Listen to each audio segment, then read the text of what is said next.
In the vast expanse of the galaxy, where ancient civilizations rise and fall like cosmic tides, there exists a truth that even the most advanced species struggle to comprehend. Sometimes the most extraordinary power comes from the most ordinary hands. Marcus Chun had always been just a mechanic. Grease under his fingernails, calluses on his palms, and a reputation for fixing things that others deemed beyond repair. But when he accidentally touched the dying empress of the Draconian Empire, the most feared warrior race in known space, something impossible happened. Her scales, once dulled by a poison that had baffled the greatest healers across 7-star systems, began to shimmer with renewed life. The galaxy was about to discover that humanity's greatest weapon wasn't their technology, their cunning, or their stubborn refusal to surrender. It was something far simpler, far more profound, and infinitely more dangerous to those who sought to control the stars. What happens when a species that can heal with a touch finds itself surrounded by a universe full of the wounded, the dying, and the desperate? What happens when that same species refuses to kneel, even when gods demand it? The answer would reshape the very foundations of galactic civilization, one careful touch at a time. The maintenance bay of Station Omega-7 hummed with the constant drone of recycled air and distant engine repairs. Marcus Chun wiped the sweat from his forehead with the back of his grease-stained coverall sleeve, leaving another dark smudge on the already filthy fabric. The massive freight hauler's hyperdrive assembly lay in pieces around him like the bones of some mechanical beast, each component carefully arranged in an order that made sense only to someone who had spent 15 years coaxing life back into dying machines. "Chun, you almost done with that piece of junk?" Chief Engineer Vasquez's voice echoed across the cavernous repair bay, tinged with the familiar impatience that came with running a skeleton crew on the galaxy's most remote trading station. Marcus didn't look up from the quantum resonator he was meticulously cleaning. "Define almost, Chief. This thing's been held together with prayer and synthetic adhesive for the last 5 jumps. The molecular matrix is so corrupted, I'm surprised it didn't tear a hole in subspace. Just get it running. The Draconians are expecting their cargo shipment in 36 hours, and I'd rather not explain to a 7-foot lizard with anger management issues why their military supplies are going to be late." Marcus finally glanced up, raising an eyebrow. "Draconians? Since when do we service the Empire?" "Since they started paying triple rates and threatened to glass the station if we didn't accommodate their urgent logistical requirements." Vasquez made air quotes with her cybernetic fingers, the chrome catching the harsh overhead lighting. "Word is they're mobilizing for something big. Half their battle fleet passed through the Kepler Junction last week." The mechanic returned his attention to the resonator, but his mind wandered to the implications. The Draconian Empire was one of the galaxy's 3 major powers, controlling nearly a quarter of inhabited space through a combination of superior military technology and a cultural philosophy that viewed warfare as both art and religion. They were proud, honor-bound, and utterly ruthless when crossed. The fact that they were moving cargo through a backwater station like Omega-7 suggested they were trying to keep their supply lines hidden from the other major powers, the Crystalline Architects and the hive-minded Synthesis Collective. "What kind of cargo?" Marcus asked, though he suspected he already knew the answer. "The kind that makes big explosions and leaves smoking craters where enemy worlds used to be," Vasquez replied. "And the kind that pays our salaries, so let's keep the philosophical debates to a minimum and focus on keeping their ships running." Marcus nodded and returned to his work. He had learned long ago not to ask too many questions about the cargo that passed through Omega-7. The station existed in the gray zone between legitimate commerce and outright smuggling, serving anyone with enough credits and flexible enough morals to keep the lights on and the life support functioning. It wasn't glamorous work, but it kept him fed and gave him access to technology from across the galaxy, a mechanical paradise for someone who lived to understand how things worked. The hyperdrive assembly was a perfect example.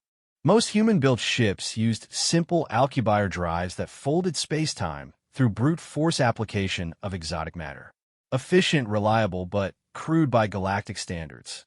The draconian system he was working on used quantum entanglement to create stable wormholes, allowing for instantaneous travel across vast distances with minimal energy expenditure.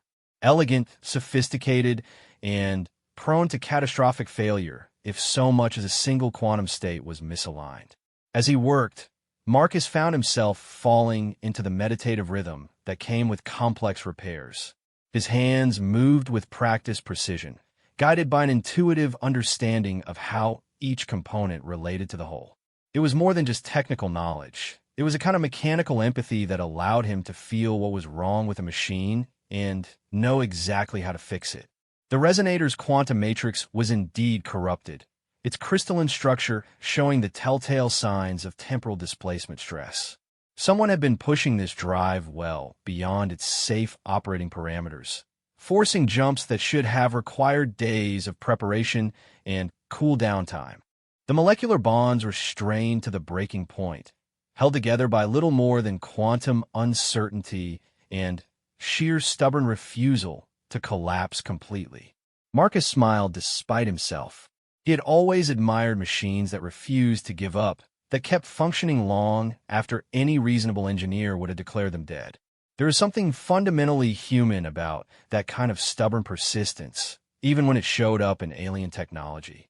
He began the delicate process of realigning the quantum matrices, using a combination of harmonic resonance and careful application of directed energy to coax the damaged crystals back into their proper configurations.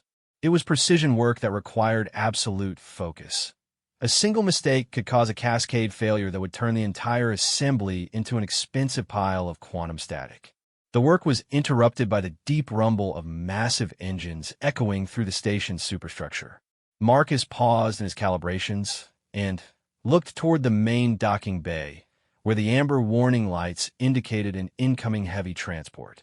Through the reinforced transparent steel viewport, he could see the distinctive angular silhouette of a draconian dreadnought settling onto the station's primary landing platform. The ship was enormous, easily 3 times the size of the largest human vessels Marcus had worked on.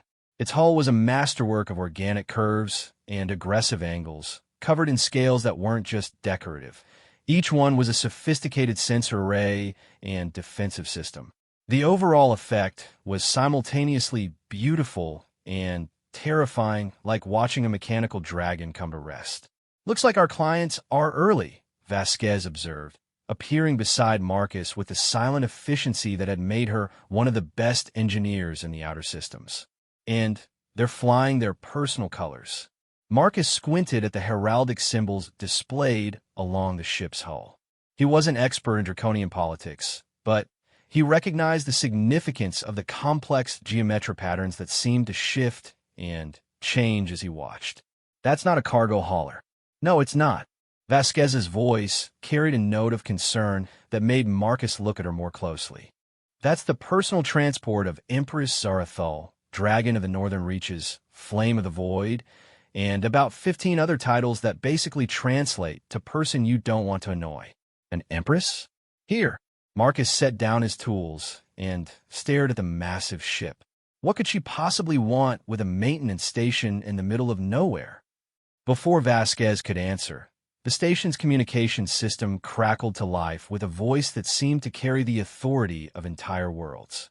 The translation matrix struggled with the complex harmonics of the draconian language, but the meaning came through clearly enough. "Station Omega 7. This is the Imperial Transport Void's Embrace requesting immediate docking clearance and emergency medical assistance. We carry Empress Zarathul of the Northern Reaches, who requires urgent medical attention." Marcus and Vasquez exchanged glances.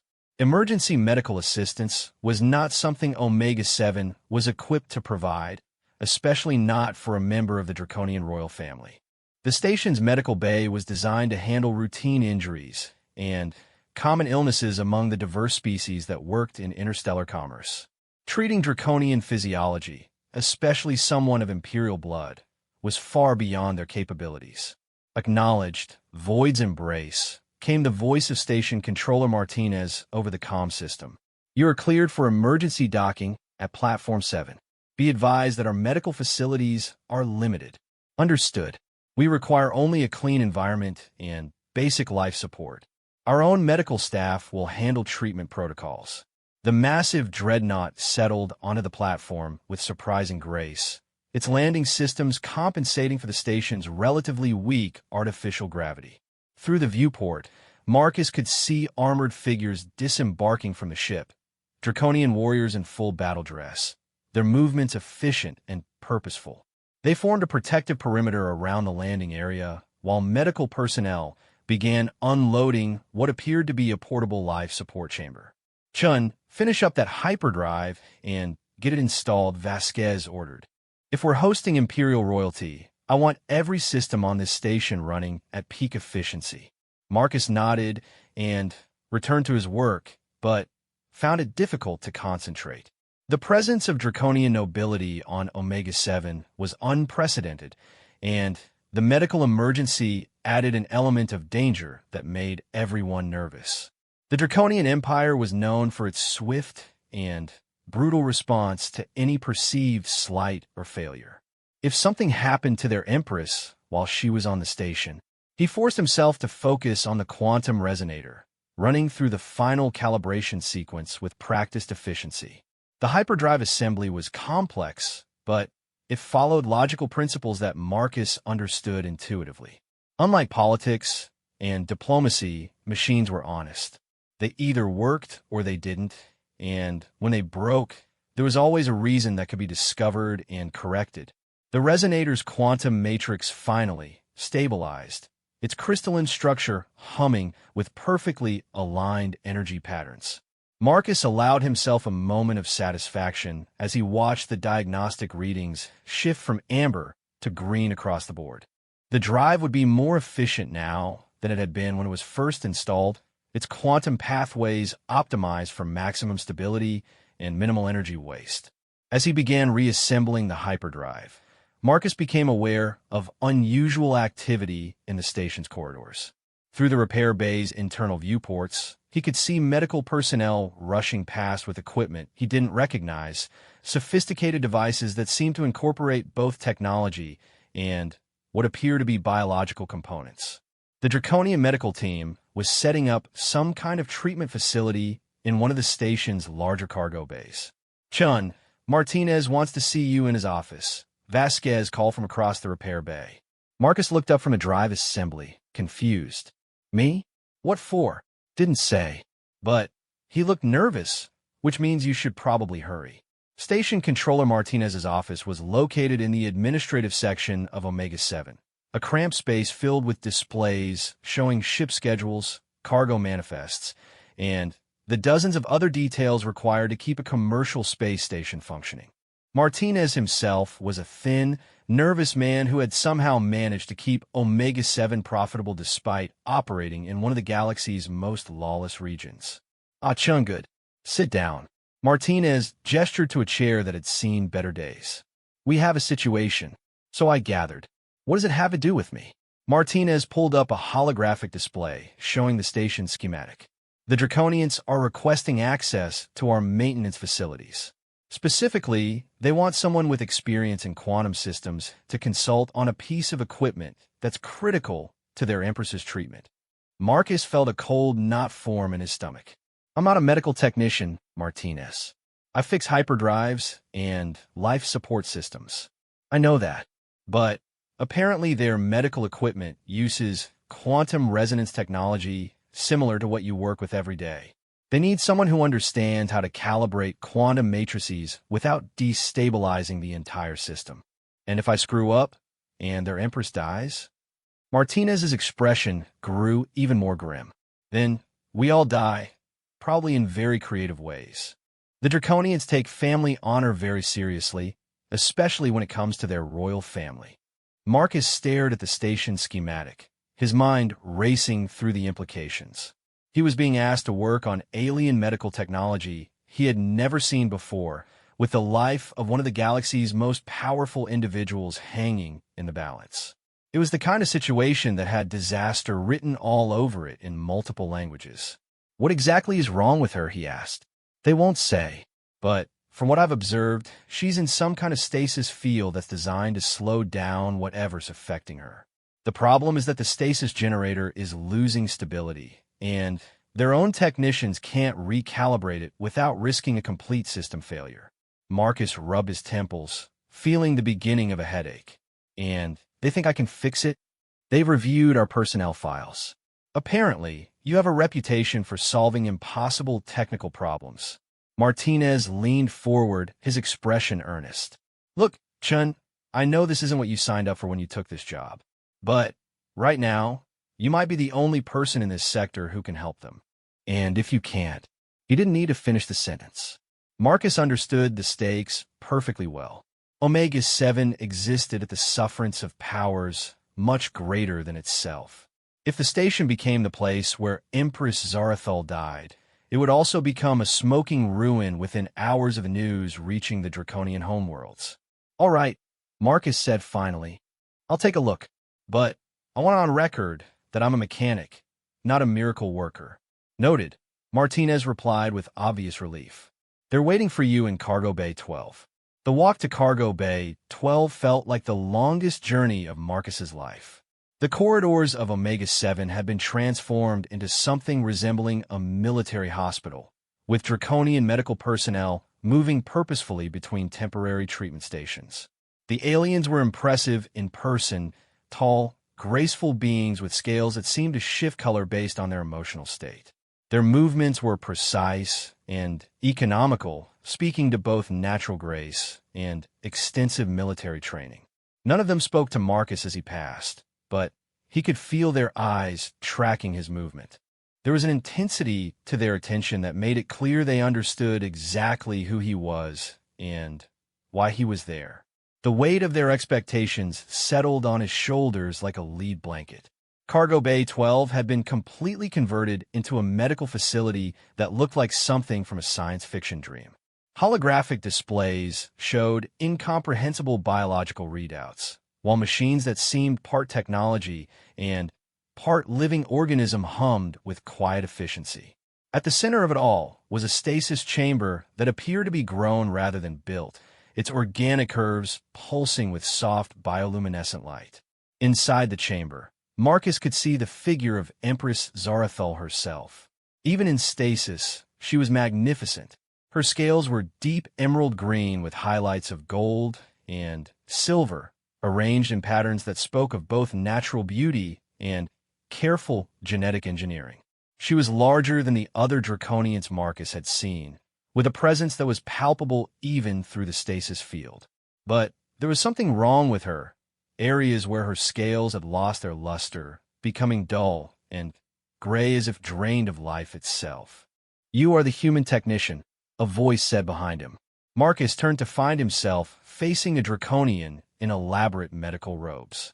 Unlike the warriors he had seen earlier, this individual's scales were more muted in color, ranging from deep purple to silver gray. The patterns were different too, flowing and organic rather than geometric and aggressive. "I'm Marcus Chun, yes. You are High Healer Vorthike, Chief Medical Officer to Her Imperial Majesty." The alien's voice carried harmonics that the translation system couldn't quite capture, giving his words an otherworldly quality. "I understand you have experience with quantum resonance systems. EDO. But I should point out that I work on starship drives, not medical equipment. The principles are similar enough." Vorthake gestured toward the stasis chamber. "Her Majesty has been poisoned with a substance that attacks the quantum coherence of living tissue. The stasis field slows the progression, but the generator is losing stability. If it fails..." Marcus studied the chamber more closely, noting the way the energy patterns seemed to fluctuate and shimmer. He could see the problem immediately. The quantum resonance was drifting out of phase, creating harmonic interference that was gradually destabilizing the entire system. It was similar to issues he had dealt with in hyperdrive systems, but the complexity was orders of magnitude greater. "How long do we have?" he asked. "Perhaps 6 hours before the field collapses entirely," Vorthike replied. "Maybe less." Marcus nodded slowly, his mind already working through possible solutions. The system was alien technology, but the underlying physics were universal. Quantum resonance followed the same laws throughout the galaxy, regardless of who built the equipment or what it was designed to do. "I'll need access to your technical specifications," he said, "and a complete diagnostic readout of the current system status." Of course, Vorth AK activated a holographic interface that materialized in the air between them. "But I must warn you, any attempt to recalibrate the system while Her Majesty is inside carries significant risk. The slightest error could cause immediate system failure." "Then we'd better make sure there aren't any errors," Marcus replied, rolling up his sleeves. As he began studying the alien medical technology, Marcus found himself falling back on the same intuitive understanding that guided his work with Starship systems. The quantum matrices were more complex than anything he had worked with before, but they followed patterns he recognized. The stasis field was essentially a localized time dilation effect, slowing the passage of time within the chamber to give the Empress's natural healing processes a chance to fight off the poison. The problem was that the quantum resonance required perfect harmonic alignment to maintain stability, and something was causing the frequencies to drift. As Marcus traced through the technical specifications, he began to understand the scope of the challenge. The system wasn't just keeping the Empress alive, it was actively fighting against a poison that existed partially outside normal space-time, requiring constant quantum adjustments to maintain effectiveness. "This is incredible," he murmured, studying a particularly complex energy pattern. "The poison actually exists in quantum superposition. It's simultaneously present and absent until observed, which makes it almost impossible to treat with conventional methods." "You understand it," Vorthike said with what might have been surprise. "Our own technicians have struggled to comprehend the quantum mechanics involved." Marcus nodded absently, his attention focused on the diagnostic readings.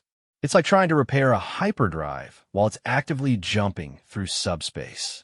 The quantum states are constantly shifting, which means any calibration has to account for probability matrices rather than fixed values." As he worked through the mathematics of the problem, Marcus became aware that the Draconia medical team was watching him with intense interest. He could feel their attention like a physical weight, but he forced himself to ignore it and focus on the task at hand. Mathematics didn't care about politics or consequences. Either the equations balanced or they didn't. "I think I see the problem," he said finally. "The quantum resonance frequency is being modulated by the poison itself. Every time the system tries to stabilize, the poison adapts and forces it out of phase again. It's like trying to tune a radio while someone else keeps changing the station." "Can you fix it?" Vorthake asked. Marcus studied the readings for several more minutes, running calculations in his head. "Maybe, but it's going to require a complete recalibration of the entire quantum matrix, and I'll have to do it while the system is active. One mistake, and the whole thing collapses." "Then, you must not make mistakes," came a new voice from behind them. Marcus turned to see a Draconian warrior approaching, his scales dark red, and gold with patterns that spoke of high military rank. Unlike the medical personnel, this individual moved with the controlled aggression of a predator, and his eyes held the kind of cold intelligence that had built an interstellar empire. "General Krextar, Imperial Guard Commander," Vorth said by way of introduction. "The general is invested in Her Majesty's recovery."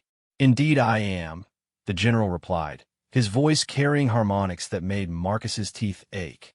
"Her Majesty is not merely my empress, she is my bondmate. If she dies, human, I will ensure that this entire sector shares her fate." Marcus met the alien's gaze steadily, despite the implied threat. "I understand the stakes, General. I'll do everything I can." "You will do more than try," Krextar said. "You will succeed, because failure is not an option that exists in this reality." With that charming vote of confidence, Marcus turned back to the stasis chamber and began the delicate process of recalibrating the quantum resonance system. The work required absolute concentration, as each adjustment had to be made with surgical precision to avoid cascading failures. He found himself grateful for the years he had spent working on temperamental alien technology. The experience had taught him to think in terms of quantum probabilities and harmonic resonance patterns that most human technicians found incomprehensible. As he worked, Marcus became aware of something strange happening around him. The Draconian medical team had fallen silent, watching his every move with an intensity that seemed to go beyond professional interest. Even General Krextar had stopped pacing and was staring at the diagnostic displays with what appeared to be amazement. Remarkable, vortak murmuret. The quantum coherence is stabilizing faster than our models predicted. Marcus glanced at the readings and felt a surge of satisfaction. The resonance frequencies were indeed coming into alignment, the chaotic patterns resolving into stable harmonic matrices. But something felt different about this repair. The quantum systems were responding to his adjustments more readily than they should have, as if the technology itself was somehow cooperating with his efforts. There, he said finally, stepping back from the control interface. The resonance should hold steady now. The poison will still be present, but the stasis field will prevent it from spreading further. Vorth AK checked his instruments, his scaled features showing what Marcus interpreted as relief. Confirmed. The quantum matrices are stable across all frequencies. Her Majesty's condition is no longer deteriorating. But she's not improving either, General Krextar observed grimly. The poison is still there, waiting. The stasis field will give you time to develop a proper treatment, Marcus said. I'm just a mechanic. Healing is beyond my expertise. As if to contradict his words, an alarm began chiming softly from the stasis chamber. Marcus looked at the displays and felt his heart skip a beat. Something was wrong with the containment field. Not the quantum resonance he had just repaired, but the physical barrier that separated the Empress from the outside environment. Containment breach in Sector 7, Vorth AK announced, his voice tight with control panic. The field is destabilizing. Marcus studied the readouts, his mind racing through possibilities. The containment field was a completely different system from the quantum resonance, using electromagnetic force fields to create a sterile environment around the stasis chamber. If it failed, the Empress would be exposed to potentially harmful contaminants from the station's atmosphere. Can you repair it? General Krextar demanded. Not from here, Marcus replied. I need direct access to the field generators, which means... He paused, realizing the implications of what he was about to suggest. Which means someone would need to enter the chamber. Impossible, Vorthike said immediately. Any disruption to the stasis field could cause immediate system failure. Then, we have a problem, Marcus observed, watching as the containment breach continued to widen. Because in about 5 minutes, that field is going to collapse completely. The silence that followed was broken only by the soft chiming of alarms and the hum of medical equipment. Marcus could see the conflict playing out across the faces of the Draconian medical team. They were caught between the impossibility of entering the stasis chamber and the certainty that their Empress would die if they didn't. There might be another way, Marcus said slowly, an idea beginning to form in his mind. The containment field generators are accessible from outside the chamber, but they require manual calibration. If someone could reach through the field for just a moment, just long enough to make the adjustments, the exposure would be fatal to most species, Vorth AK warned. The quantum energies inside the stasis field would disrupt cellular cohesion on contact. Marcus nodded, understanding the risk. But as he watched the containment field continue to degrade, he realized that someone was going to have to make a choice. The Empress would die if nothing was done, but whoever tried to help her would almost certainly die in the process. Unless Marcus studied his own hands, thinking about the countless repairs he had made over the years. He had always had an intuitive understanding of how systems worked, an ability to sense what was wrong and know exactly how to fix it. It went beyond technical knowledge. It was as if his hands could communicate directly with the machines he worked on. Could that same intuition help him survive contact with the stasis field long enough to repair the containment system? I'll do it, he said quietly. Absolutely not, General Krextar replied immediately. If you die in the attempt, we lose our only chance of maintaining the quantum resonance. And if I don't try, the containment field fails and she dies anyway, Marcus pointed out. At least this way, there's a chance. He moved toward the stasis chamber before anyone could stop him, studying the failing containment field with the same analytical focus he brought to any mechanical problem. The field generators were indeed accessible from outside, but reaching them would require putting his hands directly into the quantum energy matrix surrounding the Empress. Wait, Vorthe K called out. If you must attempt this, at least let us monitor your vital signs. If the quantum energies begin to cause cellular damage, we can pull you back.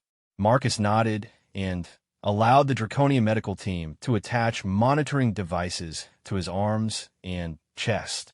The sensors felt warm against his skin, their organic components somehow interfacing directly with his nervous system.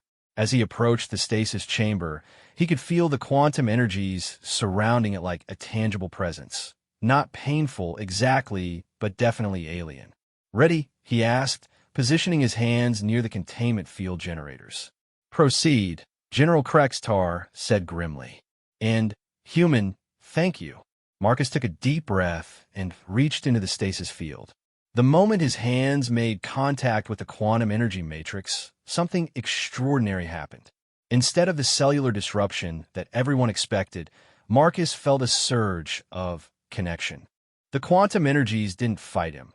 They welcomed him, flowing through his hands and into his body like warm water.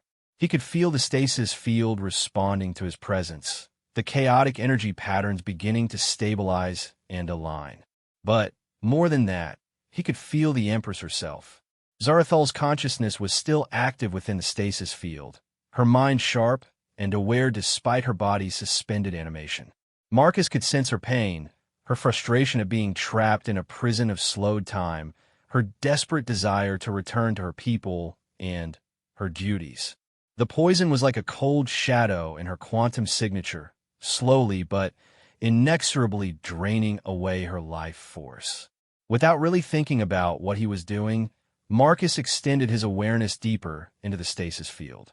His hands found the containment field generators and began making the necessary adjustments, but part of his consciousness was focused on something else entirely, the quantum signature of the poison that was killing the Empress.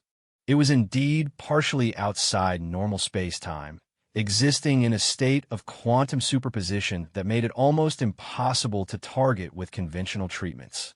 But Marcus could see its pattern now, could understand the mathematical relationships that kept it stable. And if he could understand it, maybe he could. Shin, what are you doing? Vorthe K's voice seemed to come from very far away. Your neural activity is spiking across all frequencies. Marcus didn't answer. He was too focused on the delicate work of unraveling the poison's quantum structure, using his intuitive understanding of harmonic resonance to identify the critical frequency relationships that maintained its stability. It was like solving a three-dimensional puzzle while blindfolded, but somehow his hands knew exactly where each piece needed to go. The containment field generators responded to his touch, their electromagnetic patterns shifting and aligning with perfect precision. But that was secondary now. Marcus was focused entirely on the poison, on the mathematical beauty of its construction, and the elegant simplicity of its weakness. Every system had a resonance frequency that could cause catastrophic failure if properly applied. The poison was no exception. Marcus could feel its quantum structure beginning to destabilize as he found the exact harmonic relationships needed to disrupt its coherence. It was failing, dissolving back into component particles that Zarathal's immune system could handle. But the process was taking longer than expected, and Marcus was beginning to feel the strain of maintaining direct contact with the stasis field. The quantum energies were incredible, but they were also alien, and prolonged exposure was beginning to take its toll on his human physiology. "Pull him back," he heard someone shouting. "His cellular cohesion is beginning to break down." "Wait," came another voice, deeper, more authoritative. "Look at the medical readings. Her Majesty's condition is improving." Marcus held on, pouring every ounce of his concentration into the delicate work of dismantling the poison's quantum structure. He could feel Zarathol's life force growing stronger as the toxin's influence faded, her natural healing processes finally able to function properly. The gray areas on her scales were beginning to regain their color, the dullness replaced by the vibrant emerald and gold that spoke of perfect health. Finally, with a sensation like pieces clicking into place, Marcus felt the last traces of the poison dissolve into harmless quantum static. Zarathul was free, her body already beginning the process of recovery from the damage that had been done. Marcus pulled his hands back from the stasis field and immediately collapsed to his knees, every nerve in his body screaming in protest. The quantum energies had left their mark on him. His hands were glowing with residual energy patterns, and he could feel changes happening at the cellular level that he didn't entirely understand. Status report. General Krextar barked. All systems stable. Vorth AK replied, his voice filled with wonder. The containment field is functioning normally. The quantum resonance is perfect, and Her Majesty's vital signs are... He paused, checking his instruments again. Her Majesty's vital signs are completely normal. The poison is gone. Gone. Krextar moved to the stasis chamber, staring at his bondmate with an expression of desperate hope. You're certain? I'm detecting no traces of the toxin in her system. Vorth AK confirmed. Whatever the human did, it worked. Her Majesty is healing. Marcus tried to stand and found his legs wouldn't support him. The Draconian medical team was suddenly surrounding him, their instruments scanning his body with obvious concern. He could see readings on their displays that showed cellular changes throughout his system. Not damage, exactly, but alterations that no human had ever experienced before. What happened to me? He asked, his voice barely above a whisper. You absorbed quantum energy patterns that should have killed you instantly, Vorth AK replied. Instead, your cellular structure seems to have integrated them. I've never seen anything like it. Am I going to die? I don't think so, but you're definitely not entirely human anymore. As if to prove the point, Marcus looked down at his hands and saw that they were still glowing with soft bioluminescent light. He could feel energy flowing through his body in patterns that reminded him of the quantum matrices he worked with every day. It was strange, but not unpleasant, like discovering a new sense he had never known he possessed. The stasis field is ready to be deactivated, Vorth AK announced. Her Majesty should regain consciousness within minutes. General Krextar nodded tersely. Do it. The stasis chamber began to change, its organic curves shifting and opening like a flower.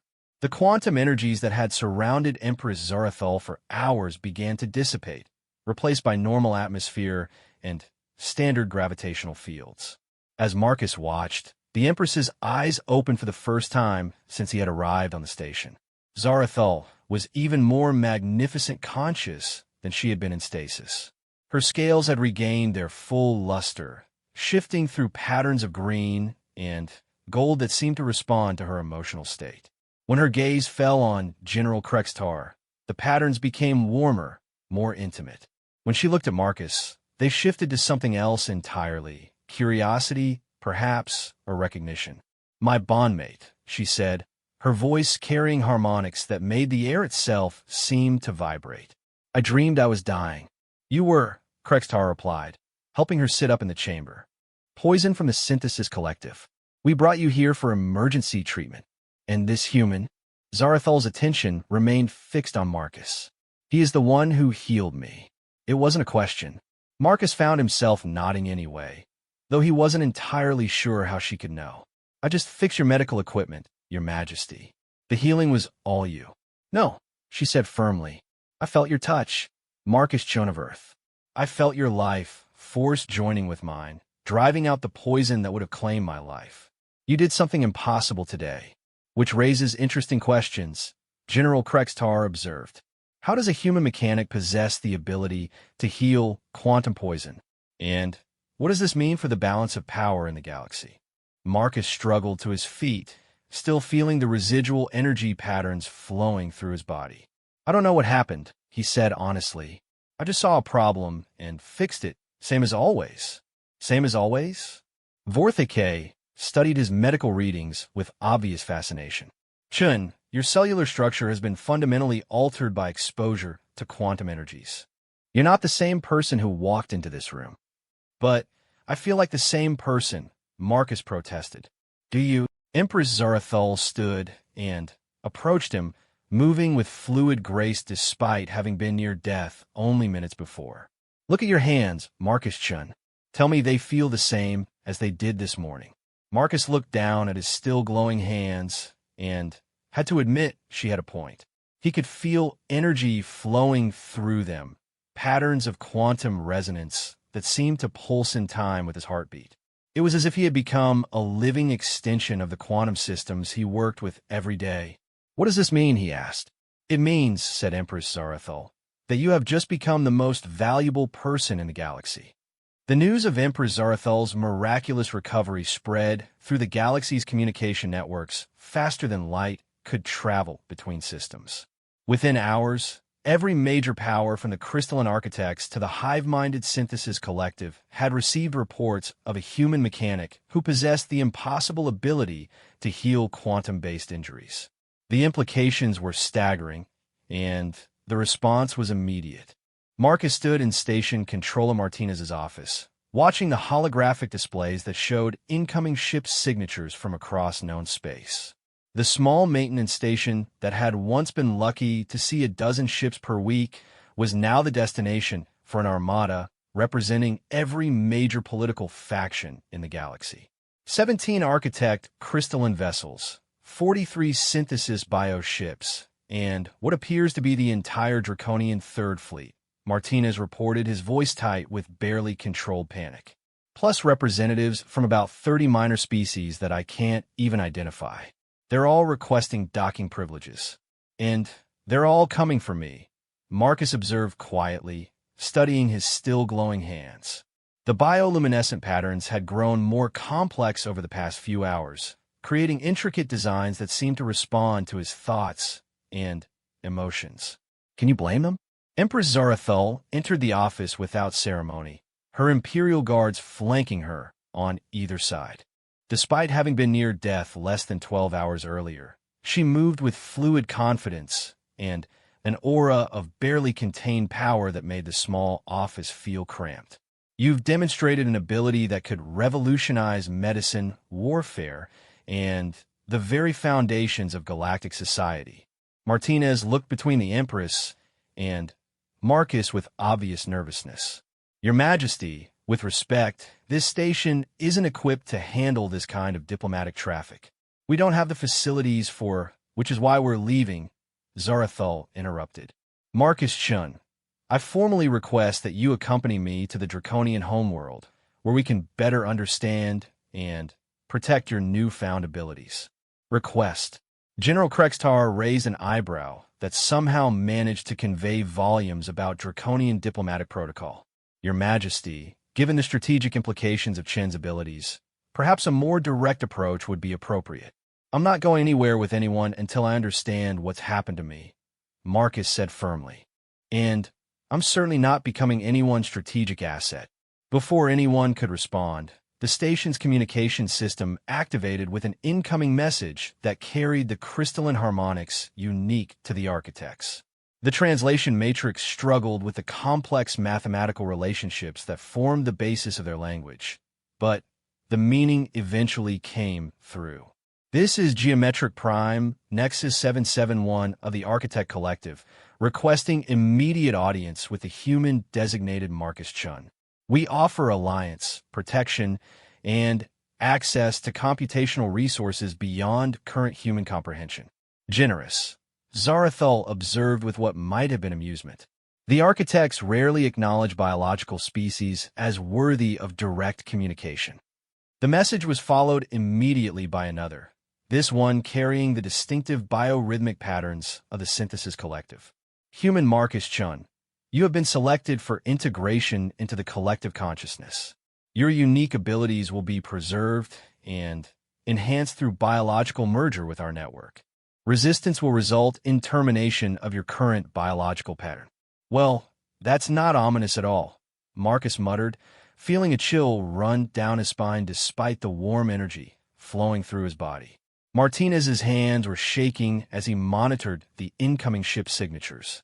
"There's something else," he said, his voice barely above a whisper. "Long-range sensors are detecting 3 unidentified vessels approaching from the galactic rim. Energy signatures unlike anything in our databases. Unknown species." Zarathol's expression grew serious. "That shouldn't be possible.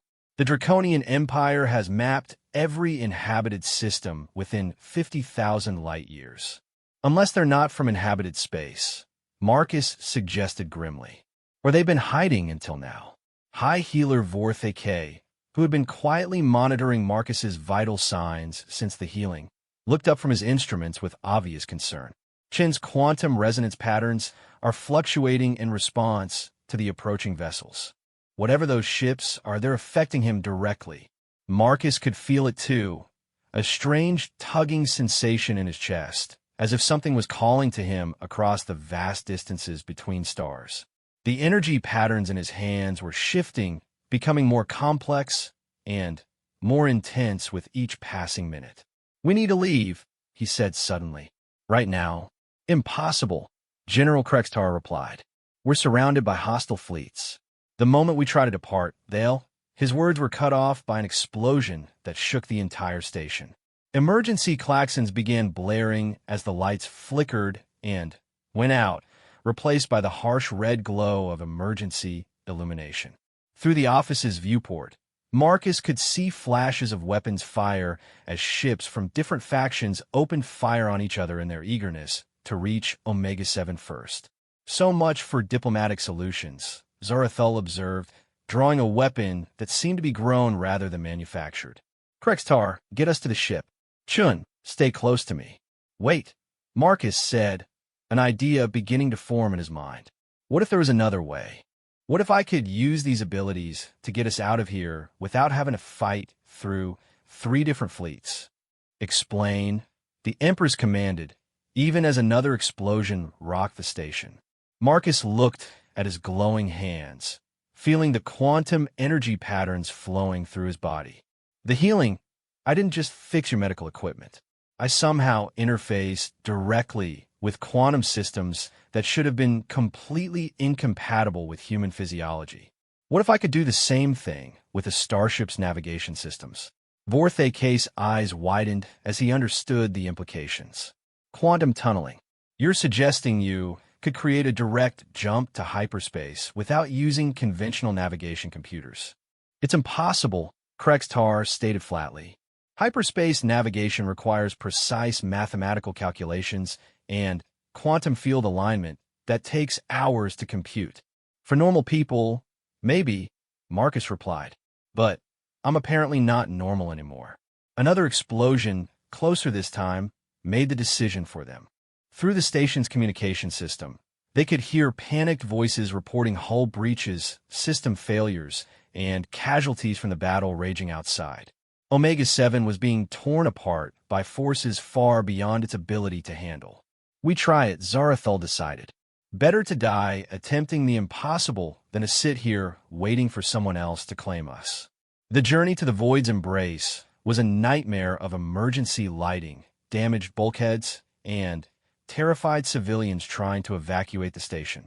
Marcus found himself moving with unconscious grace through obstacles that should have been impassable, as if his enhanced abilities included improved spatial awareness and reflexes.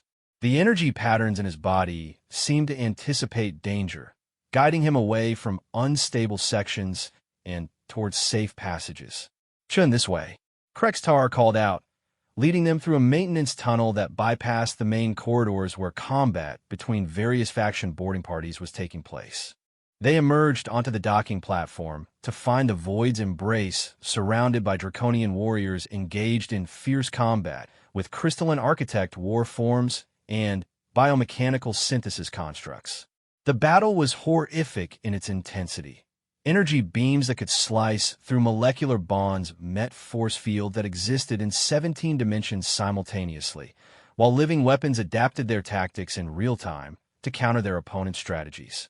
We'll never make it through that, Martinez said, staring at the chaos with obvious despair. Yes, we will, Marcus replied, surprising himself with his confidence. Trust me. He stepped out onto the platform and raised his hands, feeling the quantum energy patterns flowing through his body respond to his will. The bioluminescent designs on his skin grew brighter, creating complex geometric patterns that seemed to exist in more than 3 dimensions. Around him, the very air began to shimmer as reality itself responded to his presence. The effect on the combatants was immediate and dramatic. Architect war forms stopped in mid-attack, their crystalline structures resonating with harmonics that spoke of recognition and awe. Synthesis bioconstructs froze in place, as if receiving new programming directly from their collective consciousness. Even the draconian warriors lowered their weapons, staring at Marcus with expressions of wonder and fear. "What are you?" whispered one of the architect entities, its voice carrying mathematical concepts that the translation matrix couldn't begin to interpret. "I'm just a mechanic," Marcus replied, walking calmly through the battlefield toward the draconian ship. "But I'm starting to think that being just anything is a lot more complicated than I used to believe." The combatants parted before him like water, creating a clear path to the void's embrace. Marcus could feel their attention focused on him with an intensity that was almost physical, but none of them moved to stop him. It was as if his very presence had somehow suspended the normal rules of warfare and diplomacy. "Fascinating," Vorthicame murmured as they boarded the ship. "Your quantum signature is resonating with every advanced technology in the immediate area. You're not just interfacing with individual systems. You're communicating with the underlying mathematical principles that make all technology possible." The Bridge of the Void's embrace was a masterwork of organic engineering, with control surfaces that seemed to grow from the walls and displays that showed information in patterns of light and color rather than traditional symbols. Marcus moved to the navigation console without conscious thought, his hands settling onto interfaces that had been designed for draconian physiology. "Shin, what are you doing?" Klextar demanded. "Those systems require specific genetic markers to activate." "Not anymore," Marcus replied, feeling the ship's quantum navigation matrices responding to his touch. The sensation was incredible. He could feel the vessel's consciousness awakening, its systems coming online with eager efficiency as they recognized something in him that they had been programmed to serve. The hyperspace calculations that normally required hours of computational time flowed through his mind in seconds. Marcus could see the quantum pathways between stars as clearly as if they were mapped on a holographic display, could feel the gravitational currents and subspace distortions that would affect their passage. It was like looking at a 3-dimensional map of reality itself. "Jump coordinates locked," he announced, though he wasn't entirely sure how he knew. "We can reach Draconian space in 6 hours instead of the usual 3 days. "Impossible," the ship's navigation officer protested. "The quantum calculations alone would take." He was interrupted by the ship's main computer, which began speaking in harmonics that suggested considerable surprise. "Navigation systems report optimal jump solution calculated and locked. All quantum matrices aligned for immediate hyperspace insertion. Ready for jump on command." Zarathul stared at Marcus with an expression that mixed awe and something that might have been fear. "You just convinced a draconian battle cruiser to accept you as its primary navigator. Ships like this are genetically bonded to specific bloodlines. They shouldn't even acknowledge your existence, let alone obey your commands." "I'm not giving commands," Marcus protested. "I'm just asking nicely." "Quantum jump initiated," the computer announced. "Entering hyperspace in 30 seconds. Through the ship's viewports, Marcus could see the assembled fleets suddenly coming to life as they realized their prize was about to escape. Energy beams lanced out from dozens of different vessels, but the Void's embrace was already beginning to phase shift into hyperspace. The attacks passed harmlessly through the ship's quantum shadow as reality bent around them. "Jump successful," the computer reported with what sounded suspiciously like satisfaction. "Arrival at Draco Prime estimated in 5 hours, 47 minutes. Marcus collapsed into the nearest chair, suddenly exhausted. The effort of interfacing with the ship's navigation systems had taken more out of him than he had expected. The energy patterns in his body were fluctuating wildly, and he could feel changes happening at the cellular level that he didn't understand. "Chun, are you all right?" Vorth AK was immediately beside him, medical scanners painting him with diagnostic beams. "I think so," Marcus replied weakly. "It's just overwhelming. It's like I can feel every quantum system in the ship all at once. They're all connected, all part of some larger pattern that I'm only beginning to understand." "Your neural activity is off the charts," Vorth AK reported. "It's as if your brain is processing information in quantum parallel states. You're thinking in dimensions that shouldn't be accessible to biological consciousness." "What does that mean for his long-term health?" Zarathul asked, her voice carrying genuine concern. "I don't know," Vorth AK admitted. "We're in completely uncharted territory. Chen's physiology is evolving in real time, adapting to quantum energies that would normally destroy biological tissue. He's becoming something new."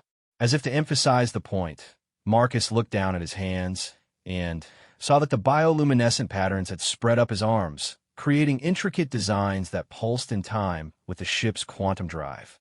He could feel the vessel's systems as extensions of his own body, could sense its movement through hyperspace as clearly as he could sense his own heartbeat.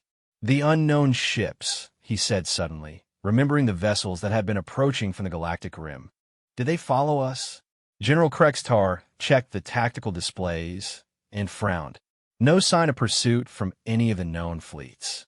But long-range sensors are detecting something else. 3 quantum signatures matching the unknown vessels, but they're not behind us. They're ahead of us, already in draconian space. "That's impossible," Zarathul said sharply. "Nothing could have reached Draco Prime ahead of us, not using the jump coordinates Chun calculated. Unless they didn't need to travel through normal space," Marcus suggested, a cold certainty settling in his stomach. "What if they're not bound by the same physical laws that limit the rest of us?" Before anyone could answer, the ship's communication system activated with an incoming message. But this wasn't like the earlier transmissions from the various galactic powers. This signal seemed to bypass the normal translation matrices entirely, speaking directly to their minds and concepts rather than words. "Marcus Chun of Earth," the voice said, its presence filling the bridge with harmonic patterns that made reality itself seem to vibrate. "We have been waiting for you." "Who are you?" Marcus asked, though he somehow already knew the answer would change everything he thought he understood about the universe. "We are the Quantum Shepherds," came to reply. The gardeners of possibility, the architects of potential. "We seeded your species with the ability to interface with quantum systems, waiting for the moment when one of you would evolve enough to join our communion." Zarathul's scales shifted to patterns that Marcus had never seen before, deep purples and silvers that spoke of fear and awe in equal measure. "The Quantum Shepherds are myths," she said quietly. "Stories told to frightening children, legends about beings who existed before the first stars formed." "We are no myth, Dragon Child," the voice replied with what might have been amusement. "We are the reason your empire learned to walk between the stars, the source of every quantum technology your species has developed. And now, finally, one of the children of Earth has awakened to their true potential." "What do you want with me?" Marcus asked, though part of him already knew the answer would terrify him. "To complete what we began eons ago. To fulfill the purpose for which humanity was created. You are not merely a species that developed intelligence by chance. You are our design successors, created to inherit our role as shepherds of quantum reality." The implications hit Marcus like a physical blow. Humanity wasn't just another evolved species. They were a manufactured race, designed by beings who existed outside normal space-time for purposes that span geological ages. Everything he thought he knew about human origins, about his own nature, was suddenly called into question. "You're saying humans are artificial?" he asked weakly. "All species are artificial," in the sense that intelligence requires intention behind its development. But humanity is unique. You alone possess the quantum resonance patterns necessary to interface directly with the fundamental forces of reality. You alone can heal what is broken, create what is needed, and guide what is lost. Asterisk. And if I refuse? The silence that followed was answer enough. Marcus could feel the presence of the three unknown ships, their quantum signatures pressing against the edges of his consciousness like vast, patient predators. The quantum shepherds had waited millions of years for humanity to evolve to this point. They would not be denied now. You will not refuse, asterisk, the voice said with absolute certainty, because you are beginning to understand what you truly are and what the galaxy needs you to become. As if to prove their point, Marcus felt his awareness suddenly expand beyond the confines of the ship. He could sense the quantum patterns of every vessel in draconian space, could feel the life forces of billions of beings spread across dozens of worlds. And in that moment of expanded consciousness, he could see the damage that millennia of warfare and exploitation had done to the very fabric of space-time itself. The galaxy was dying, not from any single catastrophe, but from the accumulated weight of countless civilizations using quantum technologies without understanding their true cost. Every hyperspace jump, every energy weapon discharge, every faster-than-light communication left microscopic tears in reality that were slowly but inexorably growing larger. The quantum decay, he whispered, understanding flooding through him. That's what you've been waiting for, isn't it? For someone who could see it, someone who could fix it.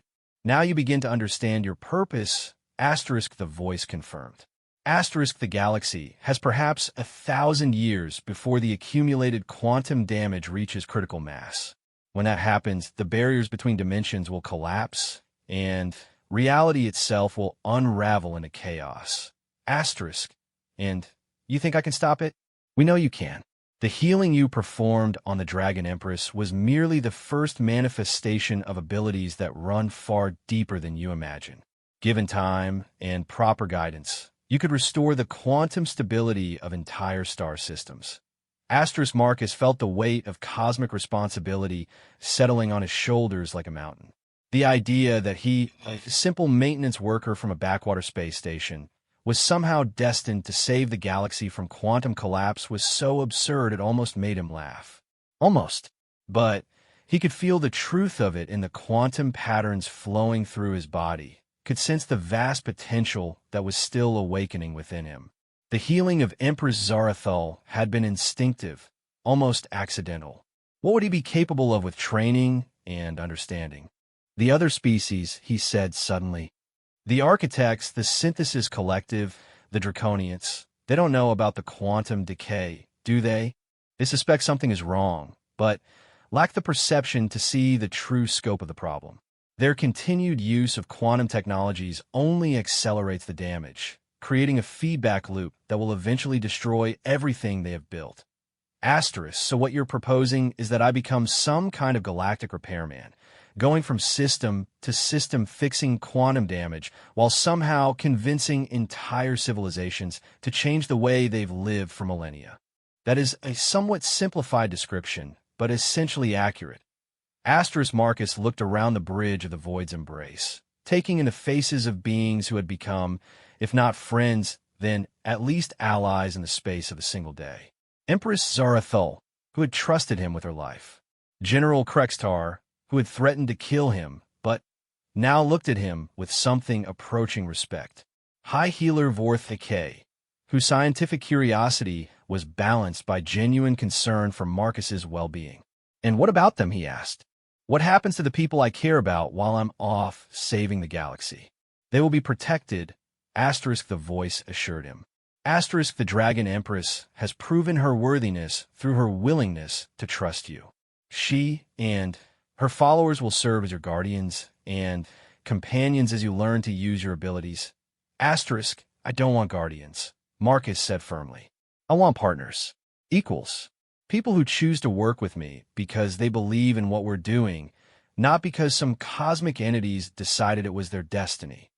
The silence that followed suggested the quantum shepherds were not accustomed to having their plans questioned. When the voice returned, it carried notes of what might have been approval. Interesting. Most species we have guided were eager to accept their assigned roles without question. But perhaps independence of thought is why humanity was chosen for this task. Asterisk was chosen or chose ourselves. Marcus asked, because there's a big difference. Both in ways that transcend the linear causality your species normally experiences. Your choices shape the quantum patterns that determine your capabilities, which in turn influence the choices available to you. Free will and predestination are not contradictory forces. They are aspects of the same quantum reality. Asterisk Marcus rubbed his temples, feeling a headache building behind his eyes. Philosophy on a cosmic scale was apparently one of the side effects of quantum evolution, and it was going to take some getting used to. All right, he said finally. Let's say I accept that I'm somehow destined to help save the galaxy from quantum collapse. How exactly does this work?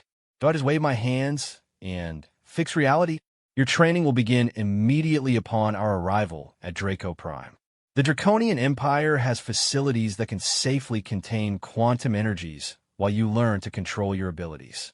And there are others, representatives from species you have never encountered, who will help guide your development. Asterisk, other species with healing abilities? Other species with quantum awareness, yes. But none with the specific resonance patterns that make healing possible. That gift belongs to humanity alone. Asterisk Empress Zarathul, who had been listening to the conversation with obvious fascination, finally spoke. Chen, what they're describing, this quantum decay, the potential collapse of reality, it explains some things we've been observing in draconian space. Hyperspace routes that suddenly become unstable, energy weapons that lose efficiency over time, communication networks that suffer inexplicable failures. You've noticed it too? We attributed it to normal technological degradation, General Krextar admitted. But if there's a deeper cause, something that affects the fundamental structure of space-time itself, then every species in the galaxy is facing the same problems, Marcus finished. And they probably don't even realize it because the degradation is so gradual. The decay accelerates exponentially. Asterisk the quantum shepherd voice confirmed. Asterisk what took centuries to develop in the past now happens in decades. Soon it will be years, then months. Without intervention, the cascade failure will begin within your lifetime.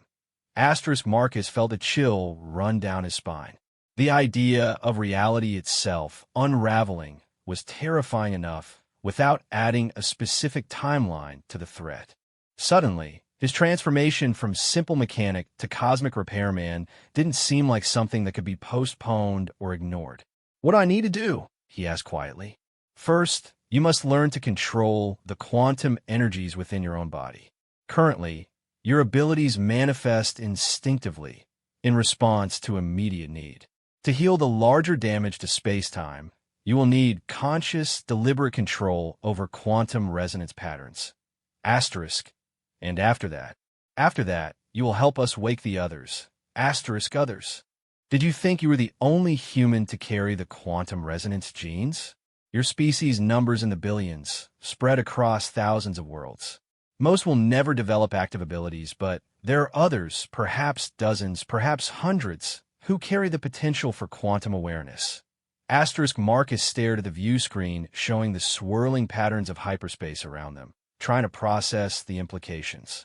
If there were other humans with similar abilities scattered across the galaxy, finding and training them would be a monumental task. But if they succeeded, an entire species of quantum healers, he murmured. We could actually do it, couldn't we? Fix the damage, restore stability to the galaxy. With proper guidance and sufficient time, yes.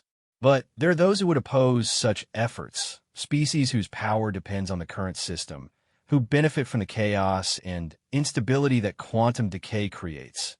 Asterisk, you mean the war between the major powers isn't just about territory and resources?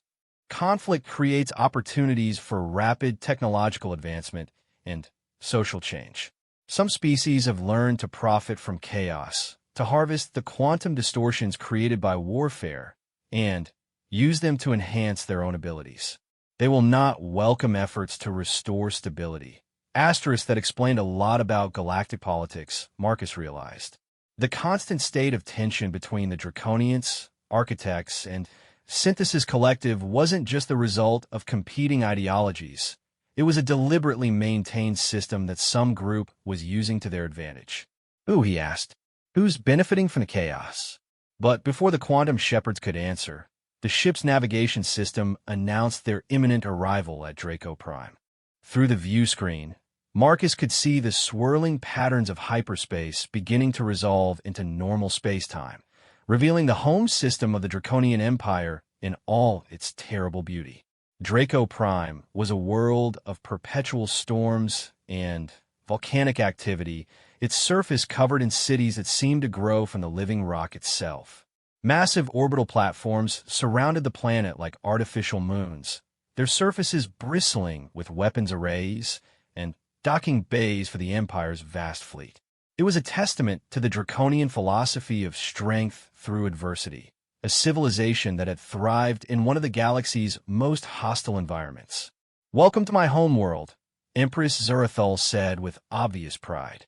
"The heart of an empire that spans 1,000 systems and has endured for 50,000 years. It's magnificent," Marcus replied, and meant it. But as he watched the planet rotate beneath them, he couldn't help but wonder how much time they had left before the quantum decay reached critical levels. Would the Draconian Empire still exist in 1,000 years? Would anything? "Your training begins immediately," Asterisk the quantum shepherd voice announced as the Void's embrace entered orbital approach. "There's much to learn, and time grows short." As if to emphasize the point, Marcus felt his quantum awareness suddenly expand again, this time encompassing the entire Draco Prime system.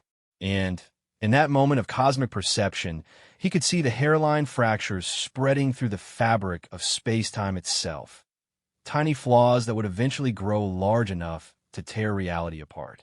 The galaxy was indeed dying one quantum interaction at a time. And somehow, Marcus Chun, former mechanic, current miracle worker, future savior of civilization, was going to have to figure out how to fix it. No pressure at all. The Imperial Palace on Draco Prime was unlike anything Marcus had ever imagined.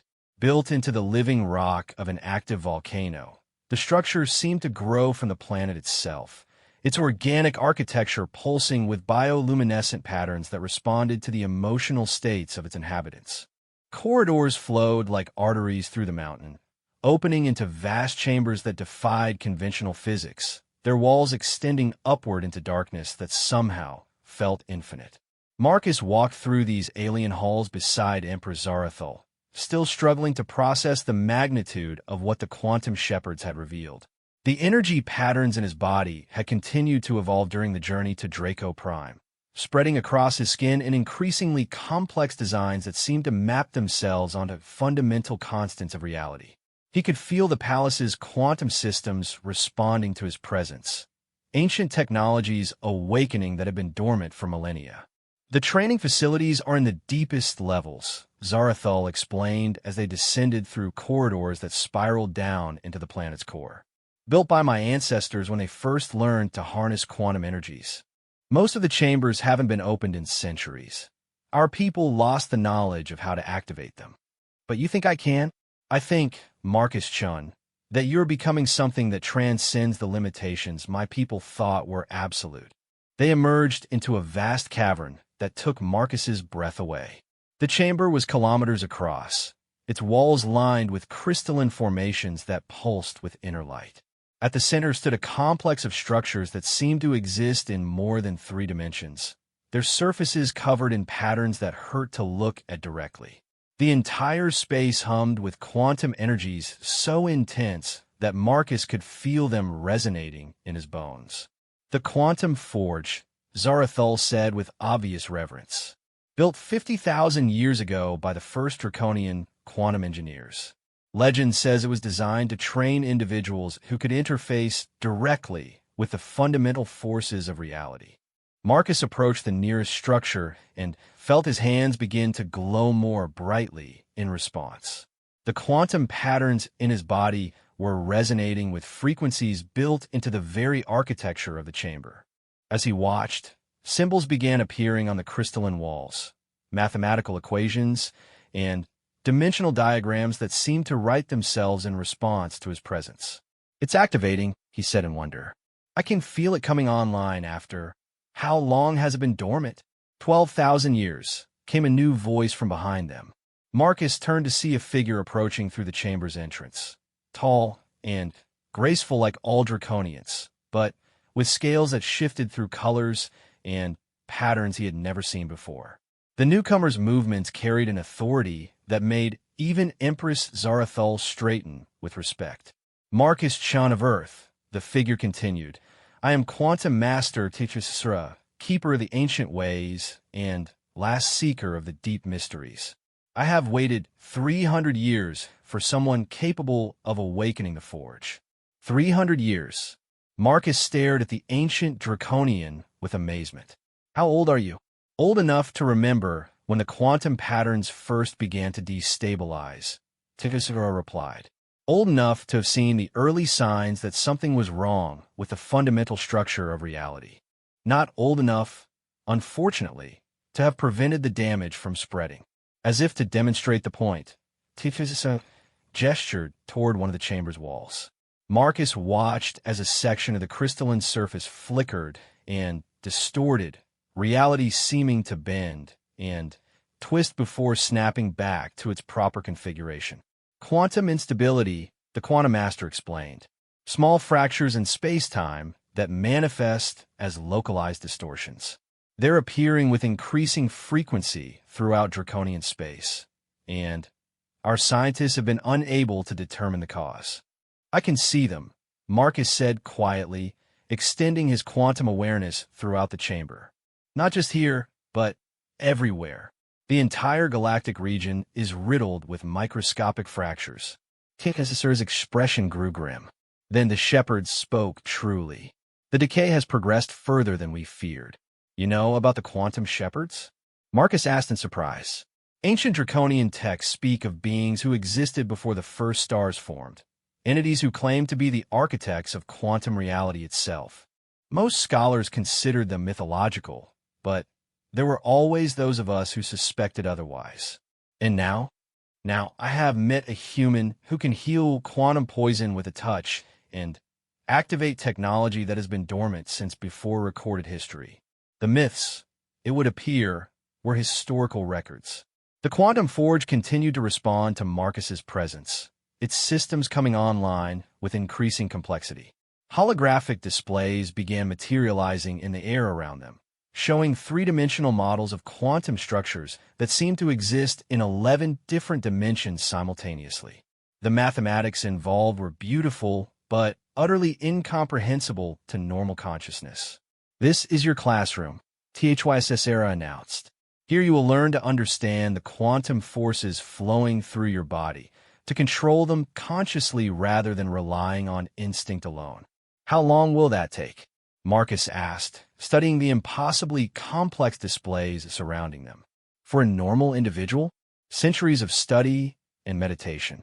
For someone with your innate resonance patterns," Tichisra tilted their head thoughtfully, "perhaps weeks. The Forge is designed to accelerate learning by integrating knowledge directly into the student's quantum signature." That sounded both fascinating and terrifying to Marcus. "What does that mean exactly?" "It means you will learn not just with your mind, but with your entire being. The mathematical principles governing quantum reality will become as natural to you as breathing." Before Marcus could ask more questions, the chamber was filled with a sound like crystal chimes ringing in perfect harmony. The air itself began to shimmer as three figures materialized in the center of the Quantum Forge. Tall, ethereal beings composed of pure quantum energy held in roughly humanoid form. Their presence radiated power on a scale that made Marcus's enhanced senses real. "The Quantum Shepherds," Tithra whispered, dropping to one knee in a gesture of profound respect.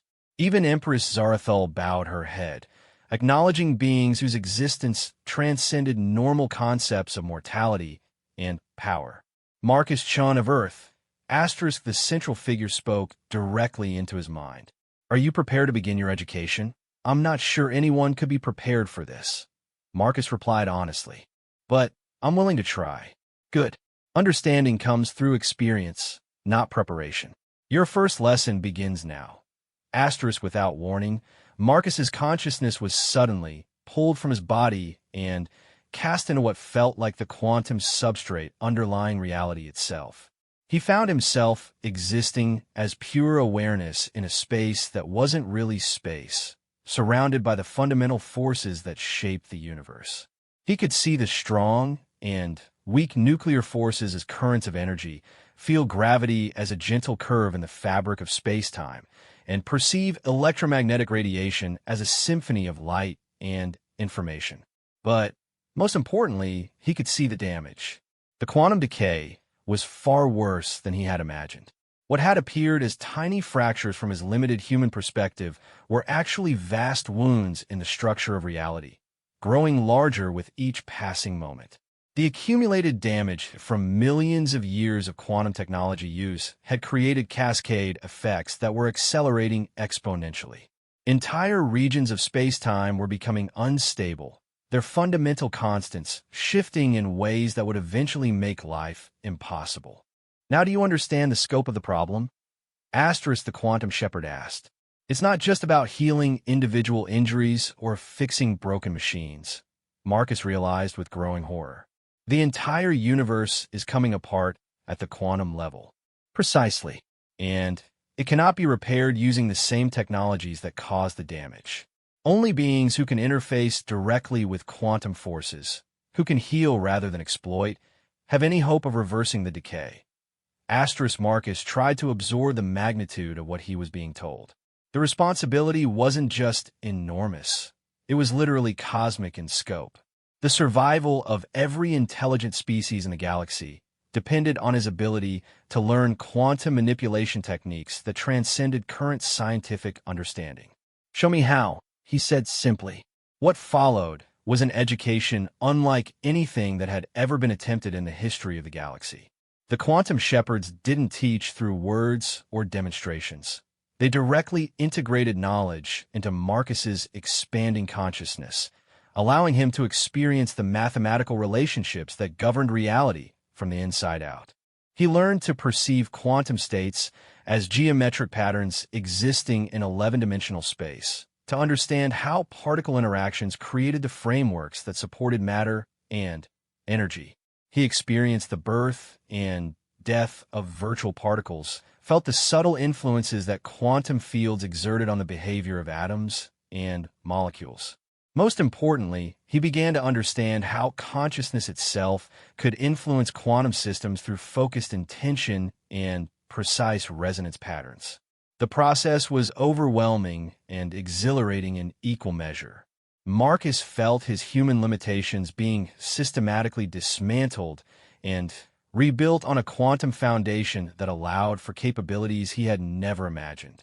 His awareness expanded beyond the boundaries of individual identity, touching the vast network of quantum connections that linked every atom in the universe. But with expanded awareness came expanded responsibility. Marcus could feel the suffering of entire worlds whose reality was slowly becoming unstable, could sense the growing desperation of species who faced extinction without understanding why their technology was failing. The weight of their need pressed against his consciousness like a physical burden. Focus, asterisk the quantum shepherd instructed. Asterisk compassion is necessary, but it must be tempered with understanding. You cannot heal what you do not comprehend. Asterisk Marcus forced himself to concentrate on the technical aspects of quantum manipulation, learning to identify the specific resonance frequencies that could stabilize damaged spacetime. It was incredibly complex work. Each quantum fracture had its own unique characteristics, requiring individualized treatment approaches that had to be calculated in real time. But gradually, patterns began to emerge. Certain types of damage responded to specific harmonic combinations, while others required more subtle adjustments to fundamental force relationships. Marcus found himself developing an intuitive understanding of quantum repair that went beyond formal mathematics, a sense of how reality wanted to be structured, and what was needed to restore its natural balance. The first successful repair was a tiny fracture no larger than an atomic nucleus, a microscopic wound in space-time that had been caused by countless hyperspace jumps through the same dimensional corridor. Marcus approached it with the same careful attention he would have given to a delicate piece of starship equipment, feeling for the resonance patterns that would encourage the damaged quantum structure to reform. When the fracture finally sealed itself, the sense of satisfaction was unlike anything Marcus had ever experienced. It wasn't just the pleasure of a job well done. It was the deep fulfillment that came from restoring something fundamental and beautiful to its proper state. The healed region of space-time seemed to sing with harmonious energy patterns, its stability radiating outward to strengthen the surrounding quantum matrix. Excellent, the quantum shepherd observed. You begin to understand the true nature of healing. It is not about imposing your will upon reality, but about helping reality remember its natural patterns. It's like tuning a musical instrument, Marcus said with sudden insight.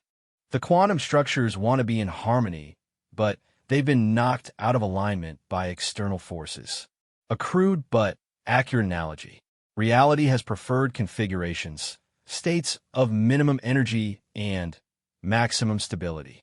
The damage creates dissonance, forcing quantum systems into unnatural patterns that require constant energy to maintain. Your role is to provide the resonance frequencies that allow these systems to return to their natural harmony. The training continued for what felt like years, but was actually only days in normal time.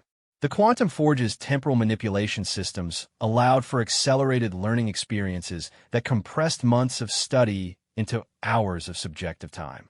Marcus absorbed knowledge at a rate that should have been impossible, his consciousness adapting to handle increasingly complex concepts and techniques. He learned to heal not just individual quantum fractures, but entire networks of damaged space-time to identify the cascade patterns that cause small injuries to spread into system-wide instabilities.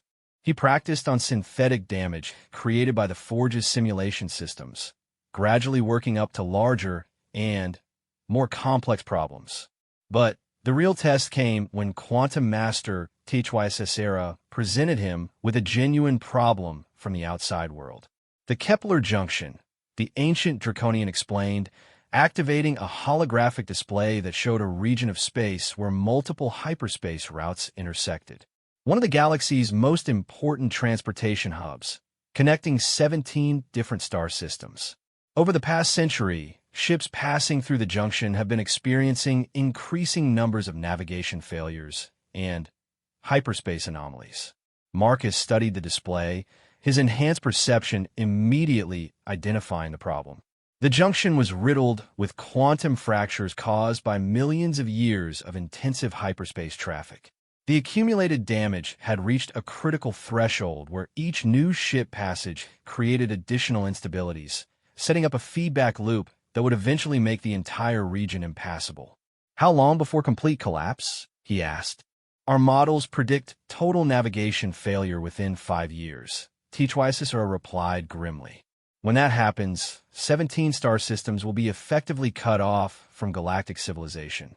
Billions of beings will be trapped in isolation, their worlds slowly dying as trade and communication cease.